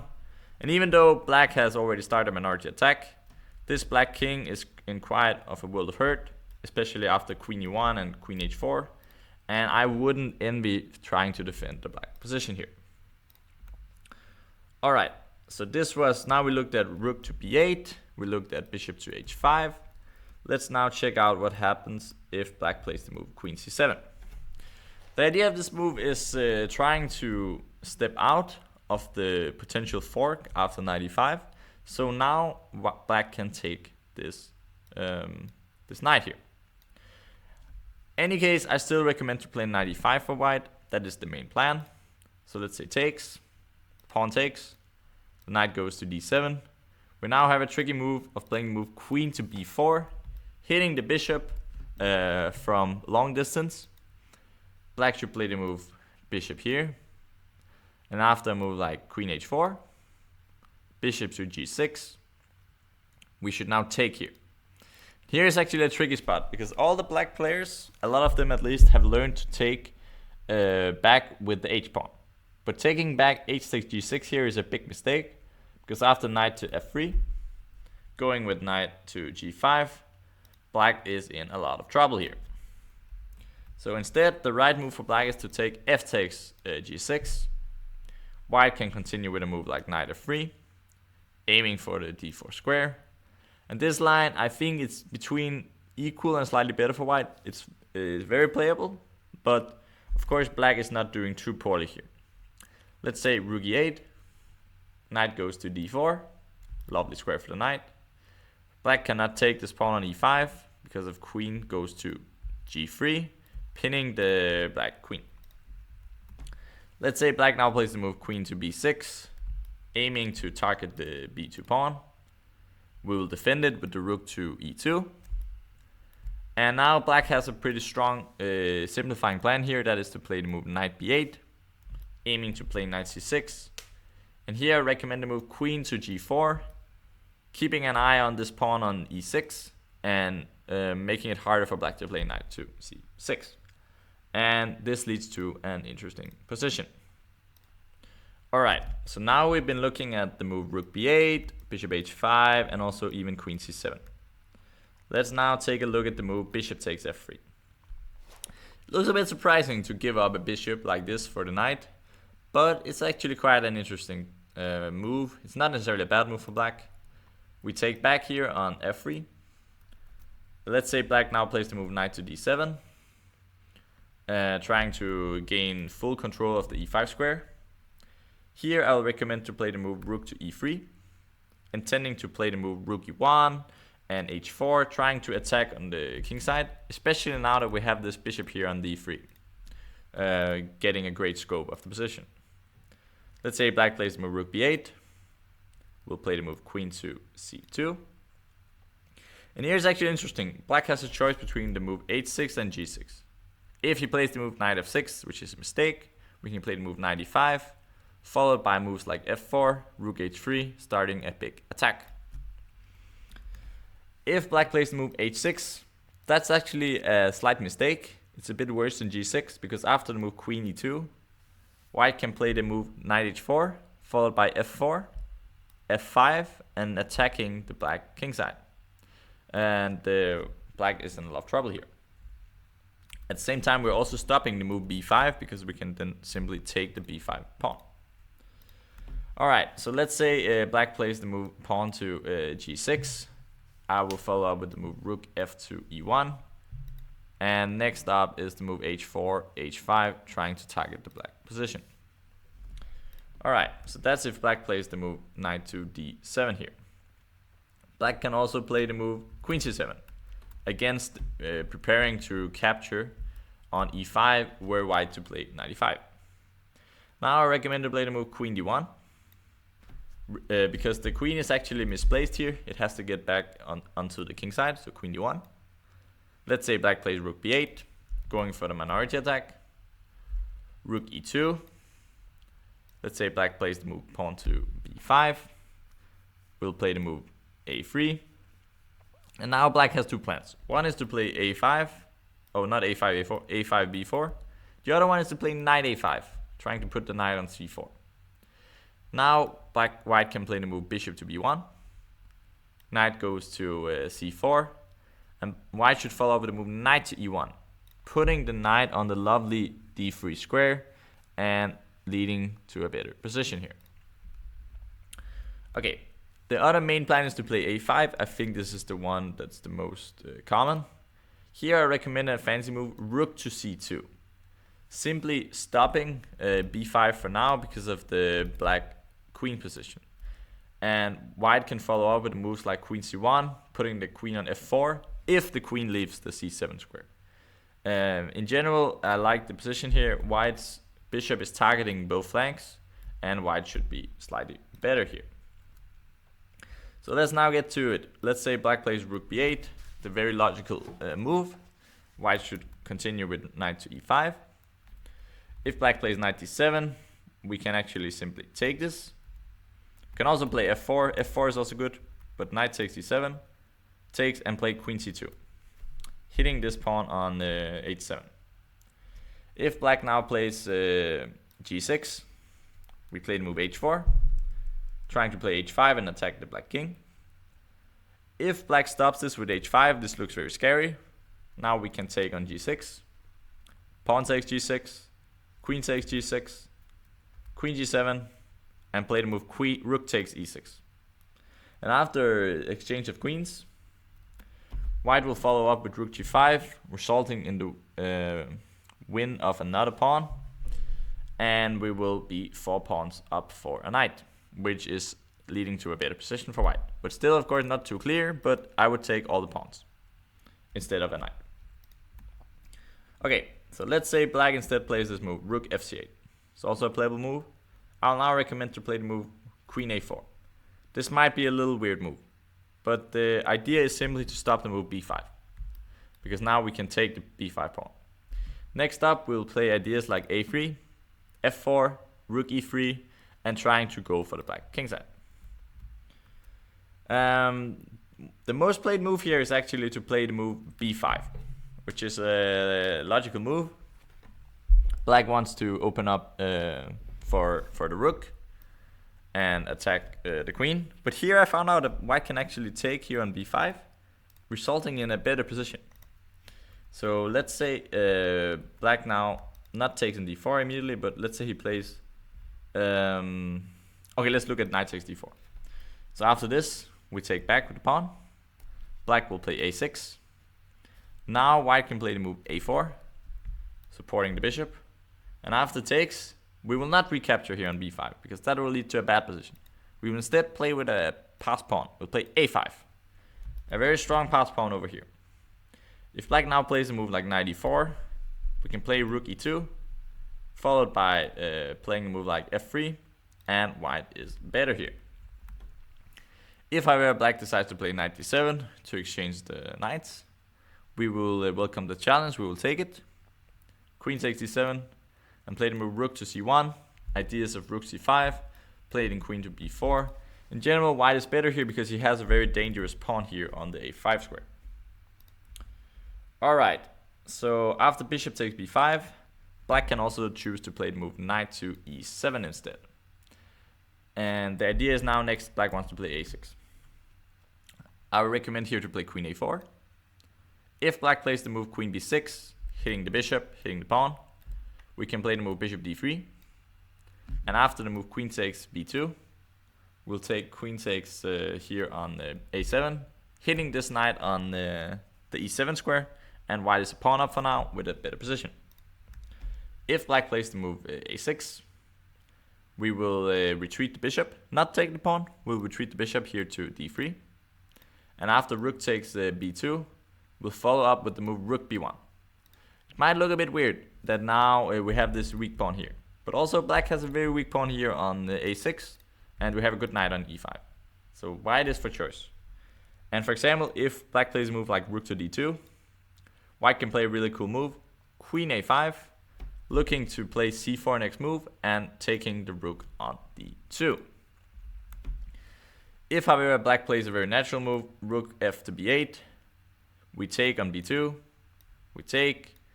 we make some look for our king with the move pawn to g3. The pawn here is still fairly weak, and once we play rook b1 next move, trying to exchange the rooks, white is having a better position, especially because of this weak pawn here on a6. Alright, so that was if black plays knight e7 to play a6. Black can also try to take here on e5. Pawn takes e5. And if black plays the move queen c5, white has the strong move a4, protecting the bishop, and also this knight is hanging now.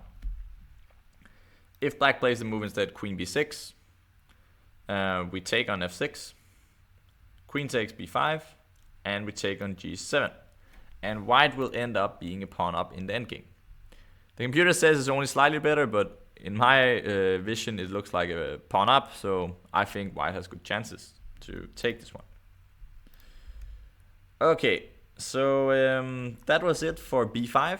I found out we can actually take this pawn on b5, even though it might look a bit scary.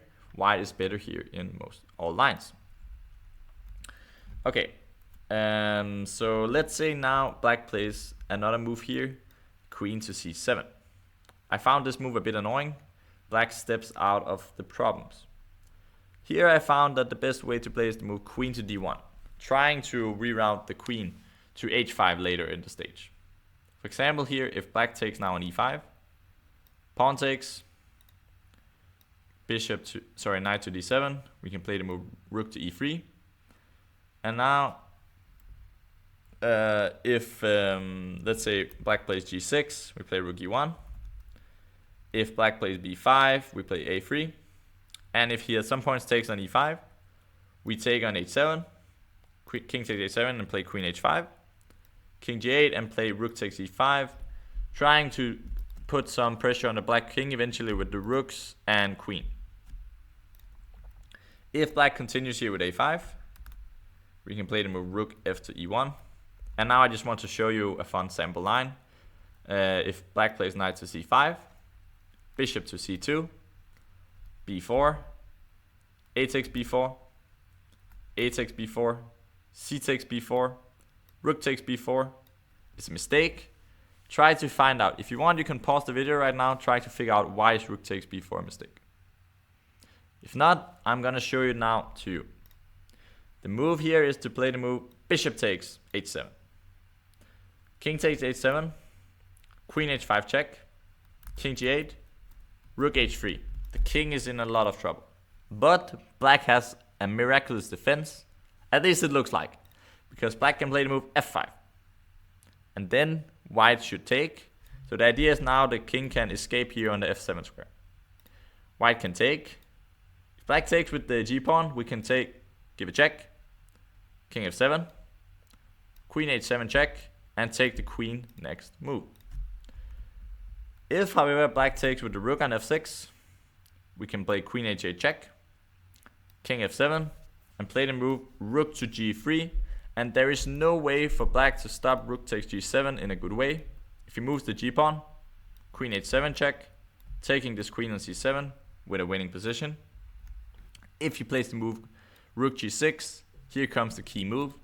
Queen h5, pinning the king, pinning the rook, leading to a winning position for white.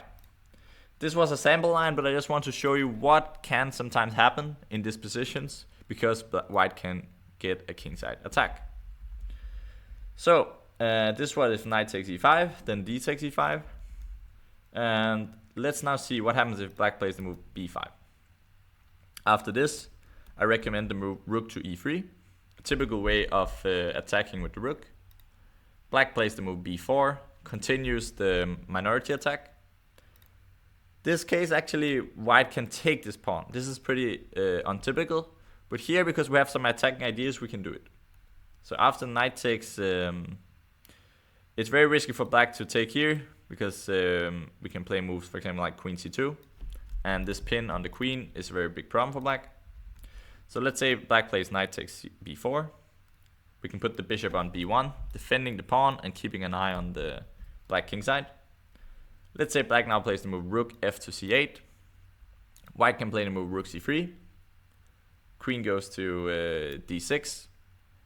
And after queen c1 takes, queen take, knight e. Now white is threatening to play a3 and rook c1, leading to trouble for the b4 knight.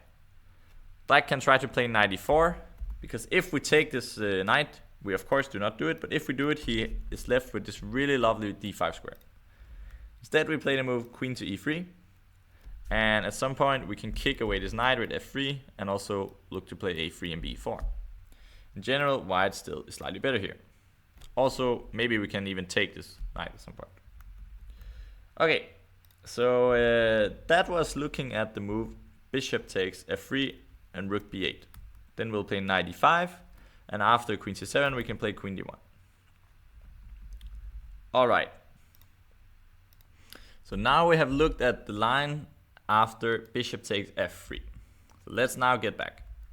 Let's now see what happens if black plays the move knight to d7. Trying to control the e5 square. Here again we'll play this cool rook lift of playing rook to e3.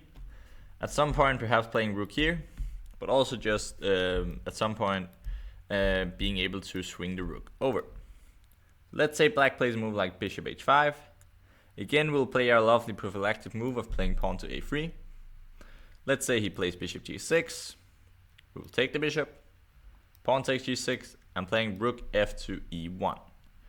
The queen will later go to d3 or e2, for example via the b5 square, and white has potential of attacking later, for example with knight g5 or h5, h4. Alright, so let's say black plays a move like rook b8 here. White will follow up with queen to c2, hitting this pawn here. Let's say black plays h6, rook f to e1. Black continues with the minority attack with b5. We'll now play the move knight to e5 for white. And after knight d takes e5, pawn takes e5, and queen d7. This rook can later swing over, but we can also start with the move knight to b3. At some point rook to g3, and in general white is having a better position here. So that was knight d7, not a big problem. We'll play rook e3 and have a good knight position. So let's now turn to the main line. The main line for black is to play the move knight to e7. First of all, what does this move do? We cannot take this pawn on b7. This will be a losing mistake. He will play rook there and the queen is simply trapped. Actually, I'm wrong. We can play queen a6 here, but after takes, rook takes b2. This rook is now amazing, so taking on b7 would be a very big mistake. So instead here we will continue with our main plan, which is to play the move knight to e5, establishing this really strong hold on e5. And here the black idea of playing knight e7 is to exchange the bishops without getting these double pawns here, which we've seen them for our whole repertoire, they're kind of annoying for black to deal with. So here, black will play the move bishop to f5. And here, I have two ways for white to play here. I just want to mention that white doesn't have to play the aggressive way. He can also play a very positional way here. And that is to play the prophylactic move of playing pawn to a3. Just playing slow chess. If black takes here, we take back, put a rook on e2, put a rook on e1, and white is even slightly better in this type of position because of this lovely knight on d3. So if you don't want to bother playing this aggressive way I'm going to show you now, this is a perfectly viable way to play. Alright, so after this, bishop takes f5 is my recommendation. I really like this because it's a very aggressive way, and I'm sure many of you also want some aggressive line to play. Knight takes f5, and now we follow up with the pawn move g4. It is general wisdom that we don't like to move our pawns on the king side, but here it's different because we are on the attacking side. We have this strong knight on e5. We have all our pieces here attacking. So we want to push black back and establish our attack. So here black has different moves to play. And if you find that it's gonna be too much analysis for you, also just knowing g4 and to play next move f4 is also completely fine. You can play this repertoire without more knowledge than this. But I want to show to also some of the really ambitious players how to play a full repertoire here. So after this, black has two options. Either he can go to e7, that's the main line, or going to h4 with the knight. This is also a very serious line. In both cases, we play the move pawn to f4. So after f4 here, black has different ways to play. First of all, let's look at where he plays rook to b8. Idea maybe to play b5, b4. After this, white plays the move rook to e3. Black continues the plan, the operation of b5, and we play the move queen to d1, followed up with the move rook to h3, targeting the black king, and I like white's position here. Also, I just saw there was one game where black played the move h5. We will not react to this. We will just play the move h3. We do not, I'm gonna say react, we do not want to take it, we do not want to play g5, we play h3. We uphold this pawn structure. And at some point, this black king is severely gonna regret that he pushed the h-pawn because it helps us open up the black king. So let's say black plays b5 now. We do not want to take such a pawn because it opens up for the black rooks. Instead, we simply play the move rook to f2. And this knight on h4 is misplaced. And white is better here, also with the strong knight on e5. Alright, so here, let's now turn to another line here. Black can also try to move b5 immediately. And again, we play the same way. We play the move rook to e3. Let's say black now plays knight g6 because he cannot hold this knight on h4 forever. We put the queen on d1. We realize the queen is not well placed here anymore, so we bring it back. Let's say black plays the move b4. Now we play the move g5. Note that we just took care of the h5 square with the queen by putting it back on d1. So let's say here black plays the logical move here, knight to d7. After this, we can play rook to h3, going for queen h5.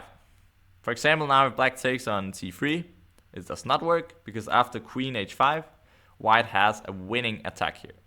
It's a very, very dangerous attack.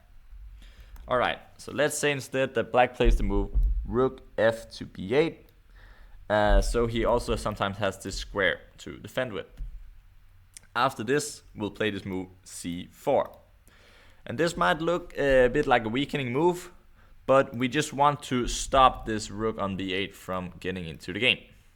So after this, pawn takes c4, knight takes c4. We of course have an isolated pawn, but it's not that big a problem. Let's say black now plays the move queen d5. It looks like a very logical move, but this is actually a bad move. Now we can play the move knight to e3. Black has to go back here because he needs to defend this knight here. And now we have an amazing sacrifice here. We can play the move knight takes f7. Brilliant move. Black should take, and after f5, this black king is in a lot of trouble. White has a lot of attackers, and also if black takes here, I think we can play different ways here, but knight takes f5, there's gonna be a lot of trouble to this black king here. So white is doing very well after f5. So queen d5 is not really the way to go for black here. Instead, he should play the move queen c7, and the position will become quite unclear, but I still feel like white has a lot of attackers, and he can play a slow positional move here just to stabilize the position, playing pawn to b3, defending this knight on c4, and it looks like white has an initiative, but of course the position is quite unclear. Alright, so that's if black plays the move knight to d7, we play rook h3 with a lot of attack. So it's even better for black to start with the move b takes c3 before doing anything. So now after this move, I recommend to take on f6. And after c takes d2, pawn takes g7. The position is really wild. The black king is quite open, so is the white one, but we can just tuck in our king here and try to attack with our rooks. So let's say king takes g7, queen takes d2, and we can maybe put our king here, and we can try to make some attacking ideas, and we still have a knight on e5. The position is quite unclear, maybe slightly better for white, but a lot to play for here. Okay, so that was if black played the move b5. So now let's take a look at the most logical move, that is to play the move knight g6. Because most black players, they don't like standing here with a knight on h4. It doesn't really have a purpose, so at some point, go back to g6. After this move, I recommend, again, we need to activate this queen on the b3.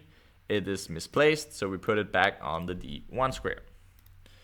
And here, black has to start to get some counterplay, because otherwise he will just get blown off the board by this kingside attack. So black should play the move b5, trying to play the minority attack with b4. After this, I recommend the aggressive approach. White should play the move pawn to f5, hitting this knight here, creating havoc in the black position. Alright, so here black has a few options. One is to take on f5. After this, we will take back the g-pawn, also opening a later g-file for our rooks. Let's say black now plays knight e7. White will follow up with queen f3.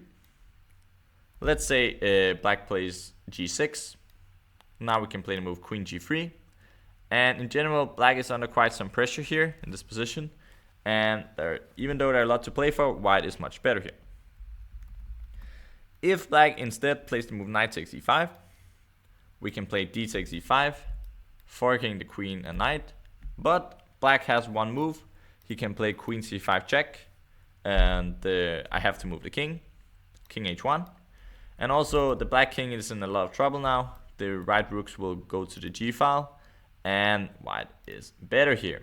Also knight b3 is a serious option coming up. Alright, so that's if e takes f5, which cannot really be recommended. Instead, black can try to take on e5 immediately. D takes e5. And then if queen b6 check, we go with the king to g2. But I really like the white position here because we have so many pawns over the king side, and white can play for an attack. Furthermore, he can also try to bring the knight to d4, establishing a stronghold in the center. Alright, so after d takes e5, if black gives the check on c5, now we will block with our rook to f2. And black has two ways of playing here. One is to give back a pawn, trying to open up for his rook along the d file with the move knight to e4.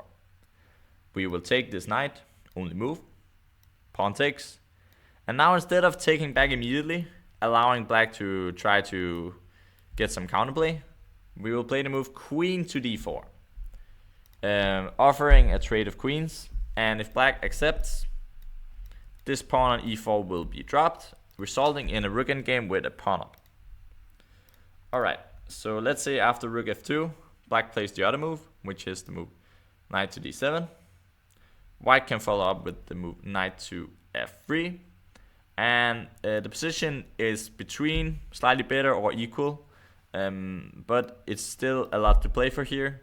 White has a lot of pawns here, and I would say white is slightly better. Okay, so this was if black played knight h4, f4, knight g6. We played a move queen d1, and after b5 we played a move f5. Very strong move, putting a lot of pressure on the black knight here. So let's now turn to the other main move, which is the move knight to e7. This is logical because not so many people like just to voluntarily put the knight on h4. That's why knight e7 is the main move. And after this we follow suit. We play the move f4. And here black has different ways to play the position. One way would be to play the move a5. This idea is to simply trying to hit the white queen here. We will continue with a similar plan as before. We play the move rook to e3.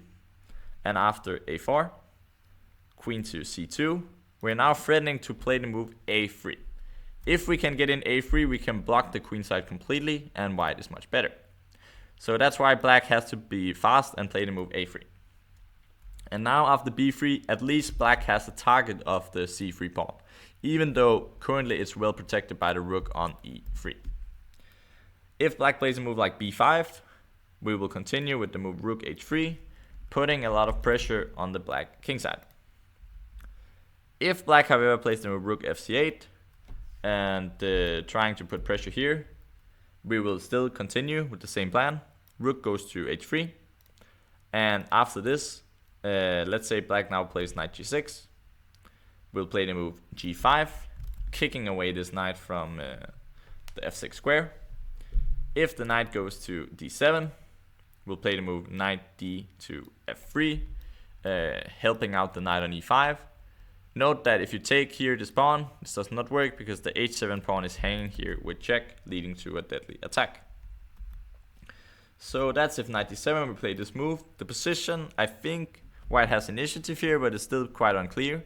Black can try to defend, and it's very hard to say. But white for sure has attacking chances. Okay, so after g5, black can also try to move knight to e8. White will continue with the same idea. Knight d to f3. And here the position becomes really wild. Because I found out that black can play this wild move, rook takes c3. And it's quite a move. And after queen takes, knight takes f4. Hitting a fork here and hitting the rook. After this, I found a strong solution. Queen goes to d2. Hits the knight. And after the move, knight takes h3. King g2. This knight is trapped. And white has chances of becoming better here. Because if black plays like f6, we take, king takes h3, pawn takes e5, and after knight takes e5, the black king, even though black is a pawn up, the black king is so vulnerable that white is winning here. There will be a mating attack coming. Alright, so that was f6. f6 does not work, f6 is losing. Black can also try this move, knight takes g5 here. And after this, queen takes g5, f6, queen goes to g4, pawn takes e5, and now we can follow up with the move pawn takes e5. And now we will play the knight g5 next, and white still has quite an attack here. And let's say queen e7, knight g5. And white still has initiative here. But it's quite some crazy lines. Of course, it might be a little far away from practical play, but we want to cover everything here, you know? So let's say king g2. Let's say black plays the move queen a6, strong move, hitting this rook here on f1. White can follow up with very cool move, g6. Why does this make sense? It looks like a free pawn, right? But it's not so simple. If black takes this pawn, we can play the move rook c1, and eventually we'll take this knight. Let's say f6, king takes, pawn takes, and now we play a very strong move, d takes e5, restricting this knight on the e8, preparing either knight d4 or knight g5, and white has a good game here. because the knight is simply so bad.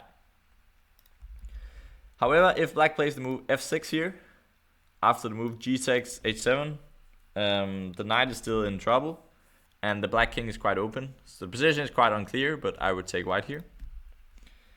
And yeah, after rook 6 c3, queen d2 and king d2, I like white's chances here. Alright, so let's say black doesn't have to take this, give up his rook, of course. He can also play this move queen e7. And after this, we take on g6. We cannot take with the h pawn for black, because white will just go all in on the h file with the move queen f2, going for the h4 square, and black will be checkmated pretty soon. Instead, black has to take with the f pawn, and after the move knight e5, it looks extremely dangerous for black, but the computer says black is still in the game. He can put a knight on f5, and it's not so easy for white to break through. But the position remains maybe slightly better, maybe unclear, after knight d6 to f5. Alright, so that was it for the move a5. We'll play rook e3, trying to bring the rook to h3 and create an attack. Alright, so let's now look at another big move, that is the move rook b8. Simply trying to physically play the move b5. After this move, we will play queen b5, simply completely stopping b5 as a move. Black will continue with the move a6. White will play queen to d3. Pawn to b5, continuing the minority attack. And after this, white will play the move f5. This is my recommendation. This is the best try for white. If black takes here, we will again take back. And after a move like b4, white will play the move rook e2, intending to put the rook on g2, hitting this black pawn on g7 with attacking chances. If after f5, black plays this strange move h6, trying to stop g5, white plays the typical move a3, and after a5, we play king h1, pawn goes to b4, c takes b4, a very typical reaction to the minority attack, pawn takes b4, and a4. So now we have a passed pawn here on a4, and maybe we can use it if our attack does not succeed. We can use it for the endgame, and white is slightly better here. So after f5, the most critical move is to play the move b4, immediately going for the minority attack. And now the game gets really interesting. White will play the move g5, black should play knight d7, takes, f takes e6, f takes e6, rook takes f8, rook takes f8, and queen e3, hitting this pawn on e6. Black will take on c3, pawn takes c3, and black doesn't really have a good way to defend this pawn here. So he has to try to defend and endgame with a pawn down. If the king tries to defend, white will play the move knight b3, hitting with knight to c5, and white is better. If black plays the move e5, trying to do some tricky business here with the queen, we will simply take the pawn, queen g4 check, and we have the queen g3 move. And for some reason, this is when it's hard to understand chess as a human player, because engine says queen d7 here. And I feel like we just want a pawn. We're pawn up, what's the big deal? But it says that the king is still slightly vulnerable. But after knight f3, I still feel like white has some chances for an edge here, going to the e5 square. Alright, so after p takes e3, the main move I give is rook c8, trying to defend the endgame. Queen takes e6, queen takes e6, rook takes e6, and now if black plays a move like king f7, rook takes a6, rook takes c3, king f2, at least white has a pawn up here.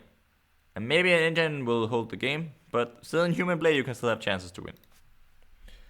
Okay, and if knight g6, that's a mistake, it's the wrong square for the knight. White can play the move rook to e3, defending the pawn, and black does not have compensation here for the pawn. Let's say black now plays the move knight f5. we can play the move rook to e5, hitting this knight, hitting the pawn. And after g6, rook takes here, rook takes c3. White can still try to fight with the move knight e4, with ideas of playing rook d7, rook knight f6. And even though objectively the position should still be drawn, white is a pawn up and can try to play the game. You know, computers, they are very good at finding draws in these endgames, but for human players, not so easy. Okay, so that was rook b8. We simply stop it physically by playing queen to b5. And after a6, queen d3, b5, we play the move f5. And in all lines, I feel like white has the edge. Okay, so let's now get to the most straightforward move for black. And that is to play b5 without even protecting it with the rook. And we do not want to take this pawn yet. Instead, we play the very direct move g5. And here, the idea is if black now plays the move knight to d7, we can play queen takes b5, hitting this knight on d7. And then if black takes, we take here, and we're pawn up. So this does not work for black. Instead, he has two playable moves. One of them is to play knight h5. And after this, I recommend to take queen takes b5. The idea is that now we often have this move queen e2. For example, if black plays the move rook fb8, queen e2, hitting the knight, and you might think, okay, black can take on b2 now. Because if we take the knight, we take this knight, but then we realize that this f7 pawn is also hanging, and after queen takes f7, white is winning. So this queen e2 move is cool because it hits the knight, and we will get away with winning a pawn. The same goes if black plays the move rook to a to b8. We can play queen to d7, and black cannot take here, because if takes, we will win an exchange here. Okay, so now let's get to the main move. This is quite surprising for me, but here black can play the move knight to g6. And even though white has won the pawn, black can just play this simple move. And it's not so easy for white to protect this f4 pawn. For that reason, I give that white should play the move f5 here. The idea is that if black takes this pawn, now we'll play the move queen to c5. And in this case, it's actually a rare case. Normally we don't want to exchange the queens, but right now, if we can get so many queenside pawns that are very strong, white can win in the endgame. So that's why after queen c5, if black takes, we take back, followed up with ideas of b4, and these pawns are simply too strong for black to handle. Instead, black can try to move queen to b8, trying to hit here. And the game remains complicated after something like queen takes d5, and but white should be slightly better here. The game is very complicated, but we want the d5 pawn, and so far white is up material. These knights are also a bit misplaced. Alright, so let's say instead black plays the move queen to d8. We can now activate this knight by playing the move knight to f3, defending this pawn. And I would say white is slightly better here. Next move could perhaps be to play king h1, so we get the king out of the trouble. Alright, that's if he takes on f5. Black can also play a very fancy move, knight g to f4. Simply playing with a pawn down, but playing for compensation. After this, I would recommend to take here on e6. If now black takes here with the queen, we can play the move queen to d7, because black is coming for queen h3. We cannot allow that, so instead we play the move queen to d7, and the white is slightly better here. If black takes back with the f-pawn on e6, we will also try to exchange the queens. The reason we try for this is because we're pawn up, so endgames will usually be great for us. So queen c6, if he takes, white is much better. If black plays the move queen to e7, white will follow up with activating this knight on d2 by playing the move knight to f3. And if queen goes to b8, we can play the move rook to b1, defending his pawn. And after the move queen d8, again we'll activate the knight by playing knight d to f3, supporting this pawn. Position is really unclear, but white after all is a pawn up. And let's say black plays a move like rook b8, white can play b4, rook goes to c8, queen d7, rook takes, and then king h1. Okay, it's very hard to say what's going on, but the position still maybe slightly better, maybe equal, but white is definitely not worse, and it's also been a really long way to get here for black. Okay, this was knight h5, but I believe most players, they don't like to have their knight on the edge. They want to play knight e8. It's more logical. And now the idea is we can take this pawn here on b5.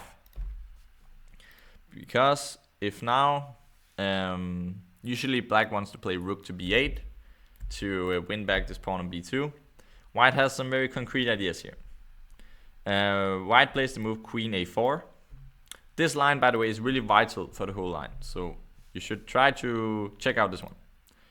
Rook takes b2, and now initially it looks like everything is good for black. You know, he just took the pawn on b2. He has a rook on the second rank, which is usually worth quite a lot. But now white can play the move rook to f2. Very important. And now white has several threats. One of them is to play knight d to c4, for example, to win the rook on b2. The other one is to play knight d7, trapping this rook here on the f8 square. And I analyzed almost every move here, just because it's fun. Why not? And here, for example, black can play the move queen to c7. But then the idea was to step out of knight c4. But now we have the move knight d7, picking up this rook on f8. Personally, I thought just white was better here. And I would definitely also take the rook. But let's say now black takes queen takes e3. White will take knight takes f8. If rook takes here is not good because queen takes e8 and white wins. So instead, black has to take back here. And the best move for white is to play knight f3. Rook takes f2. King takes f2. And any day of the week, I would take the white position here because of an exchange up, simply material up. But computer says black is actually playable here. It's not so bad for black here. It's okay. But I would take white, and I hope you will too. Alright, so that's queen takes c3. Also, black can also play knight d6. White will take here, play a fancy move knight e4 to exchange this strong rook. Rook takes f2, knight takes f2, and after queen takes here, and rook d1, black has a pawn for the exchange, but I would take again white. It's simply easier to play with the rook in such a position, in my opinion. Okay, so that was queen c7. Black can also try to bring back this rook by playing rook b7. First of all, taking the d7 square and getting out of this knight c4 tricks. Now white will play a very typical plan for our repertoire, which is to play the move knight b3, aiming to go to c5 with the knight. And after this, if black plays the move now rook to c7, we will go knight to c5, looking at some point to play a knight to d7. If black plays the move knight c8 here, it's no good to play knight here because he has this trick, knight b6, hitting the queen, hitting the knight. So instead here we'll play the move knight to a6. After this, it's quite funny because if black takes this pawn, obvious move, taking a free pawn, white is actually close to winning after knight c5, and this rook is trapped. It does not really want to go over here because then it will become very misplaced. But white will play queen b4 soon, and also still has some ideas of playing knight d7. White is winning here. So that was an example of taking a pawn that would go really wrong. The main move is for black to play the move rook to b7. And after this, white can continue with the move h4. Later trying maybe to play h5, h6, trying to attack the black king. And also white always have ideas of playing like knight here and knight here later in the game. So that was if knight c8. let's now take a look if black plays the move knight to c6. Now white wants to expand on the king side. He wants to play h4. And white's knights are really looking lovely. So let's say black wants to take on e5, trying to eliminate one of them. We will now recapture with the f-pawn. Now it's funny, if black plays the move queen d8, that's actually a losing move. Because after rook e to f1, threatening now knight takes e6 because of this f8 rook is hanging. Queen goes to e7. Can now play the move queen to a6 with the unstoppable threat of knight takes e6, which leads to a winning position for white. Alright, so black only has one good move. That is to play the move queen to e7.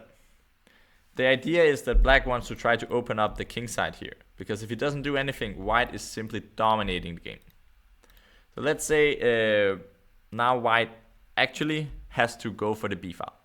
This knight is supporting this square on b7, so rook b1 is a very strong move, following up with either rook to b8 or rook here and going to the b7 square. Let's say here I actually found an amazing tactic for white. Let's say we play the move g6 for black, trying to at some point go here with the knight. Rook f to b2. If knight goes to g7, white will infiltrate with the move rook b7, bringing a knight to d7 and to f6, leading to a winning position for white. So let's say black now tries to open the king side by playing the move h6. He wants to attack here and open up for this vulnerable white king that's pretty left alone. Here white has to be fast, but nonetheless he is winning here.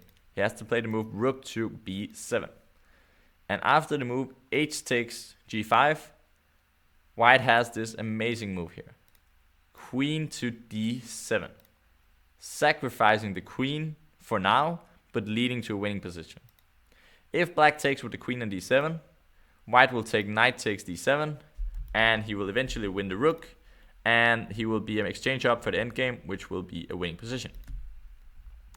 If black takes the queen with the rook, after rook takes d7, this queen cannot be protected by any piece. It's simply trapped. And after queen takes d7, knight takes d7, white will pick up this rook on f8, and with a rook against the weak knight, white will easily convert this advantage. So that was if black played the move g6. That is too slow, because after rook fb2 and rook b7, white has this amazing tactical trick, and white is winning. So h6, black doesn't have much time here, so he has to play h6 and he has to go fast. Okay, and after h6, I found out a very tricky line. White should play the move g6 here, and that is the way to go. And trying to not open up in a good way for black. So for example here, if we take here, we can take here on f8, and if king takes, there is moves like queen a6, and if black ever loses this pawn on the e6, it is close to game over. For this reason, black has to now take this pawn on h4, and white has a strong try here. This is to play rook b to f1, putting a lot of pressure here on the position. Also, some point want to play like rook here, and there are a lot of threats here for white. So let's say now black plays, for example, f6, trying to stop it all. White can play the move queen a6, looking at the e6 pawn here, with a strong position. The same if black plays f5. Also, we will play the move queen a6, again looking at this pawn here. So the main move for black here is to play the move queen g3 check. Rook goes to g2. Queen e3 check, only move. White plays the move king h2. And now the attack is really strong here. Black is in a lot of trouble. So the only move for black here to survive is to take on g6. And that's actually a bit funny, because it looks really bad. Because now white can take, which he should. King takes f8. Knight takes e6. King e7. knight takes c7. And this position, it looks winning for white, but it's still not so clear. Queen f4 check, king g1. There is no perpetual actually. Queen c1 check, white can run away. But after the move knight takes c7, the computer says it's very close to 0-0-0. Position is really wild. But I would take white any day of the week. It's really easy for black to make a mistake. It's really hard for black to keep up the perpetual. And if black just makes one mistake, it's game over. And I don't really see how white can lose the game. So this is a very long line, but also really an instructive one. Especially I like this one trick with queen d7. But we ended up here with this after rook f2, rook b7, and knight b3. And I showed you that this knight construction with knight c5 and knight e5 is a very good one.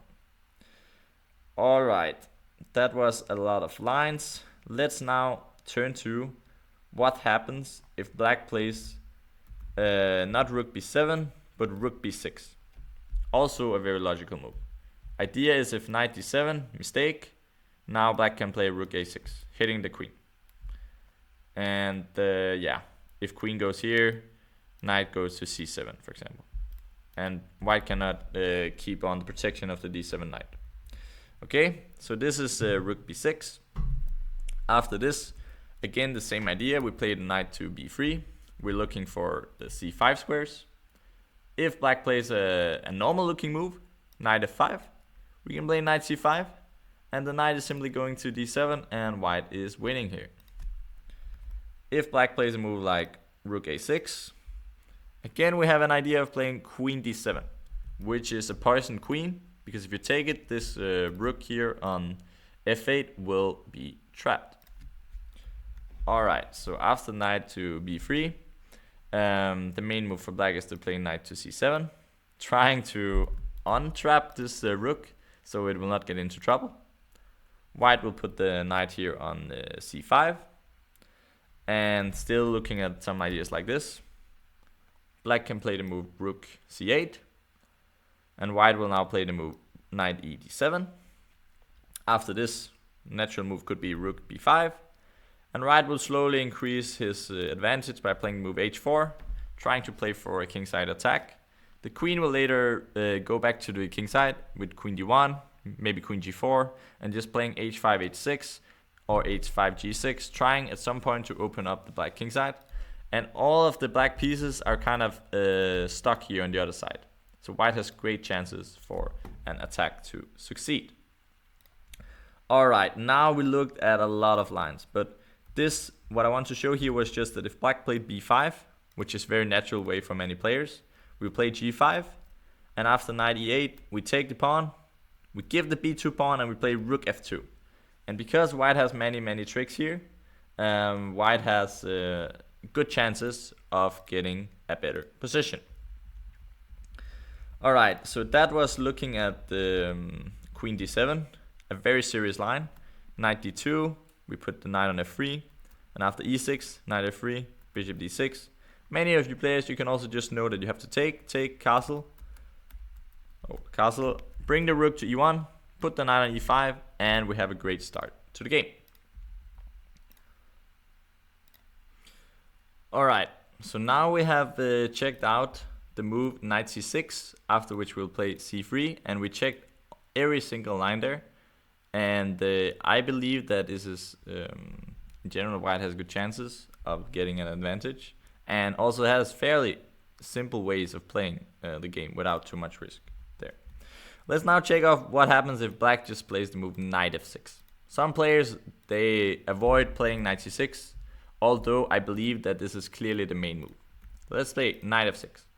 We will continue in the same spirit. We play the move c3. We're playing for this Carlsbad structure, this connect free pawns. Okay, so let's say if black plays knight c6, we just transpose with bishop to f4. Let's now look at what happens if black plays this move bishop g4. Because if black plays maybe like g6, it's very likely we'll transpose to our line. For example, after bishop f4 and we play a knight f3. Like we'll transpose to the lines after knight c6 eventually. Because the black knight is simply meant to be on c6 in many lines. So let's now check out the line if bishop g4. This is one of the deviations from the normal repertoire. So here we play similar spirit. We play the move queen to b3, again hitting this b7 pawn. And here, if black plays the move queen d7, we will transpose, very likely after bishop f4, knight to c6, and knight d2, coming with knight f3, and this transposes to the repertoire we already showed. So after this, if queen c8, it's very similar. We'll put the bishop on f4, and after knight c6, we again play knight d2 and transpose once again. If black plays the move queen b6, this doesn't directly transpose, but it's similar lines. We'll play the move h3.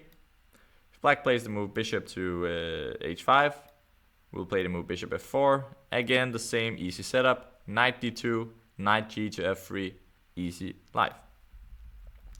So let's say after queen b3, let's say that black plays the move queen to c7. This is one of the lines that doesn't exactly transpose. Here we'll play the move h3, kicking away this bishop here on g4. And black has different ways to play here. If black plays the move bishop to h5, we'll play this move knight to e2. And if black plays knight c6, we'll put the bishop on f4, establishing our great bishops.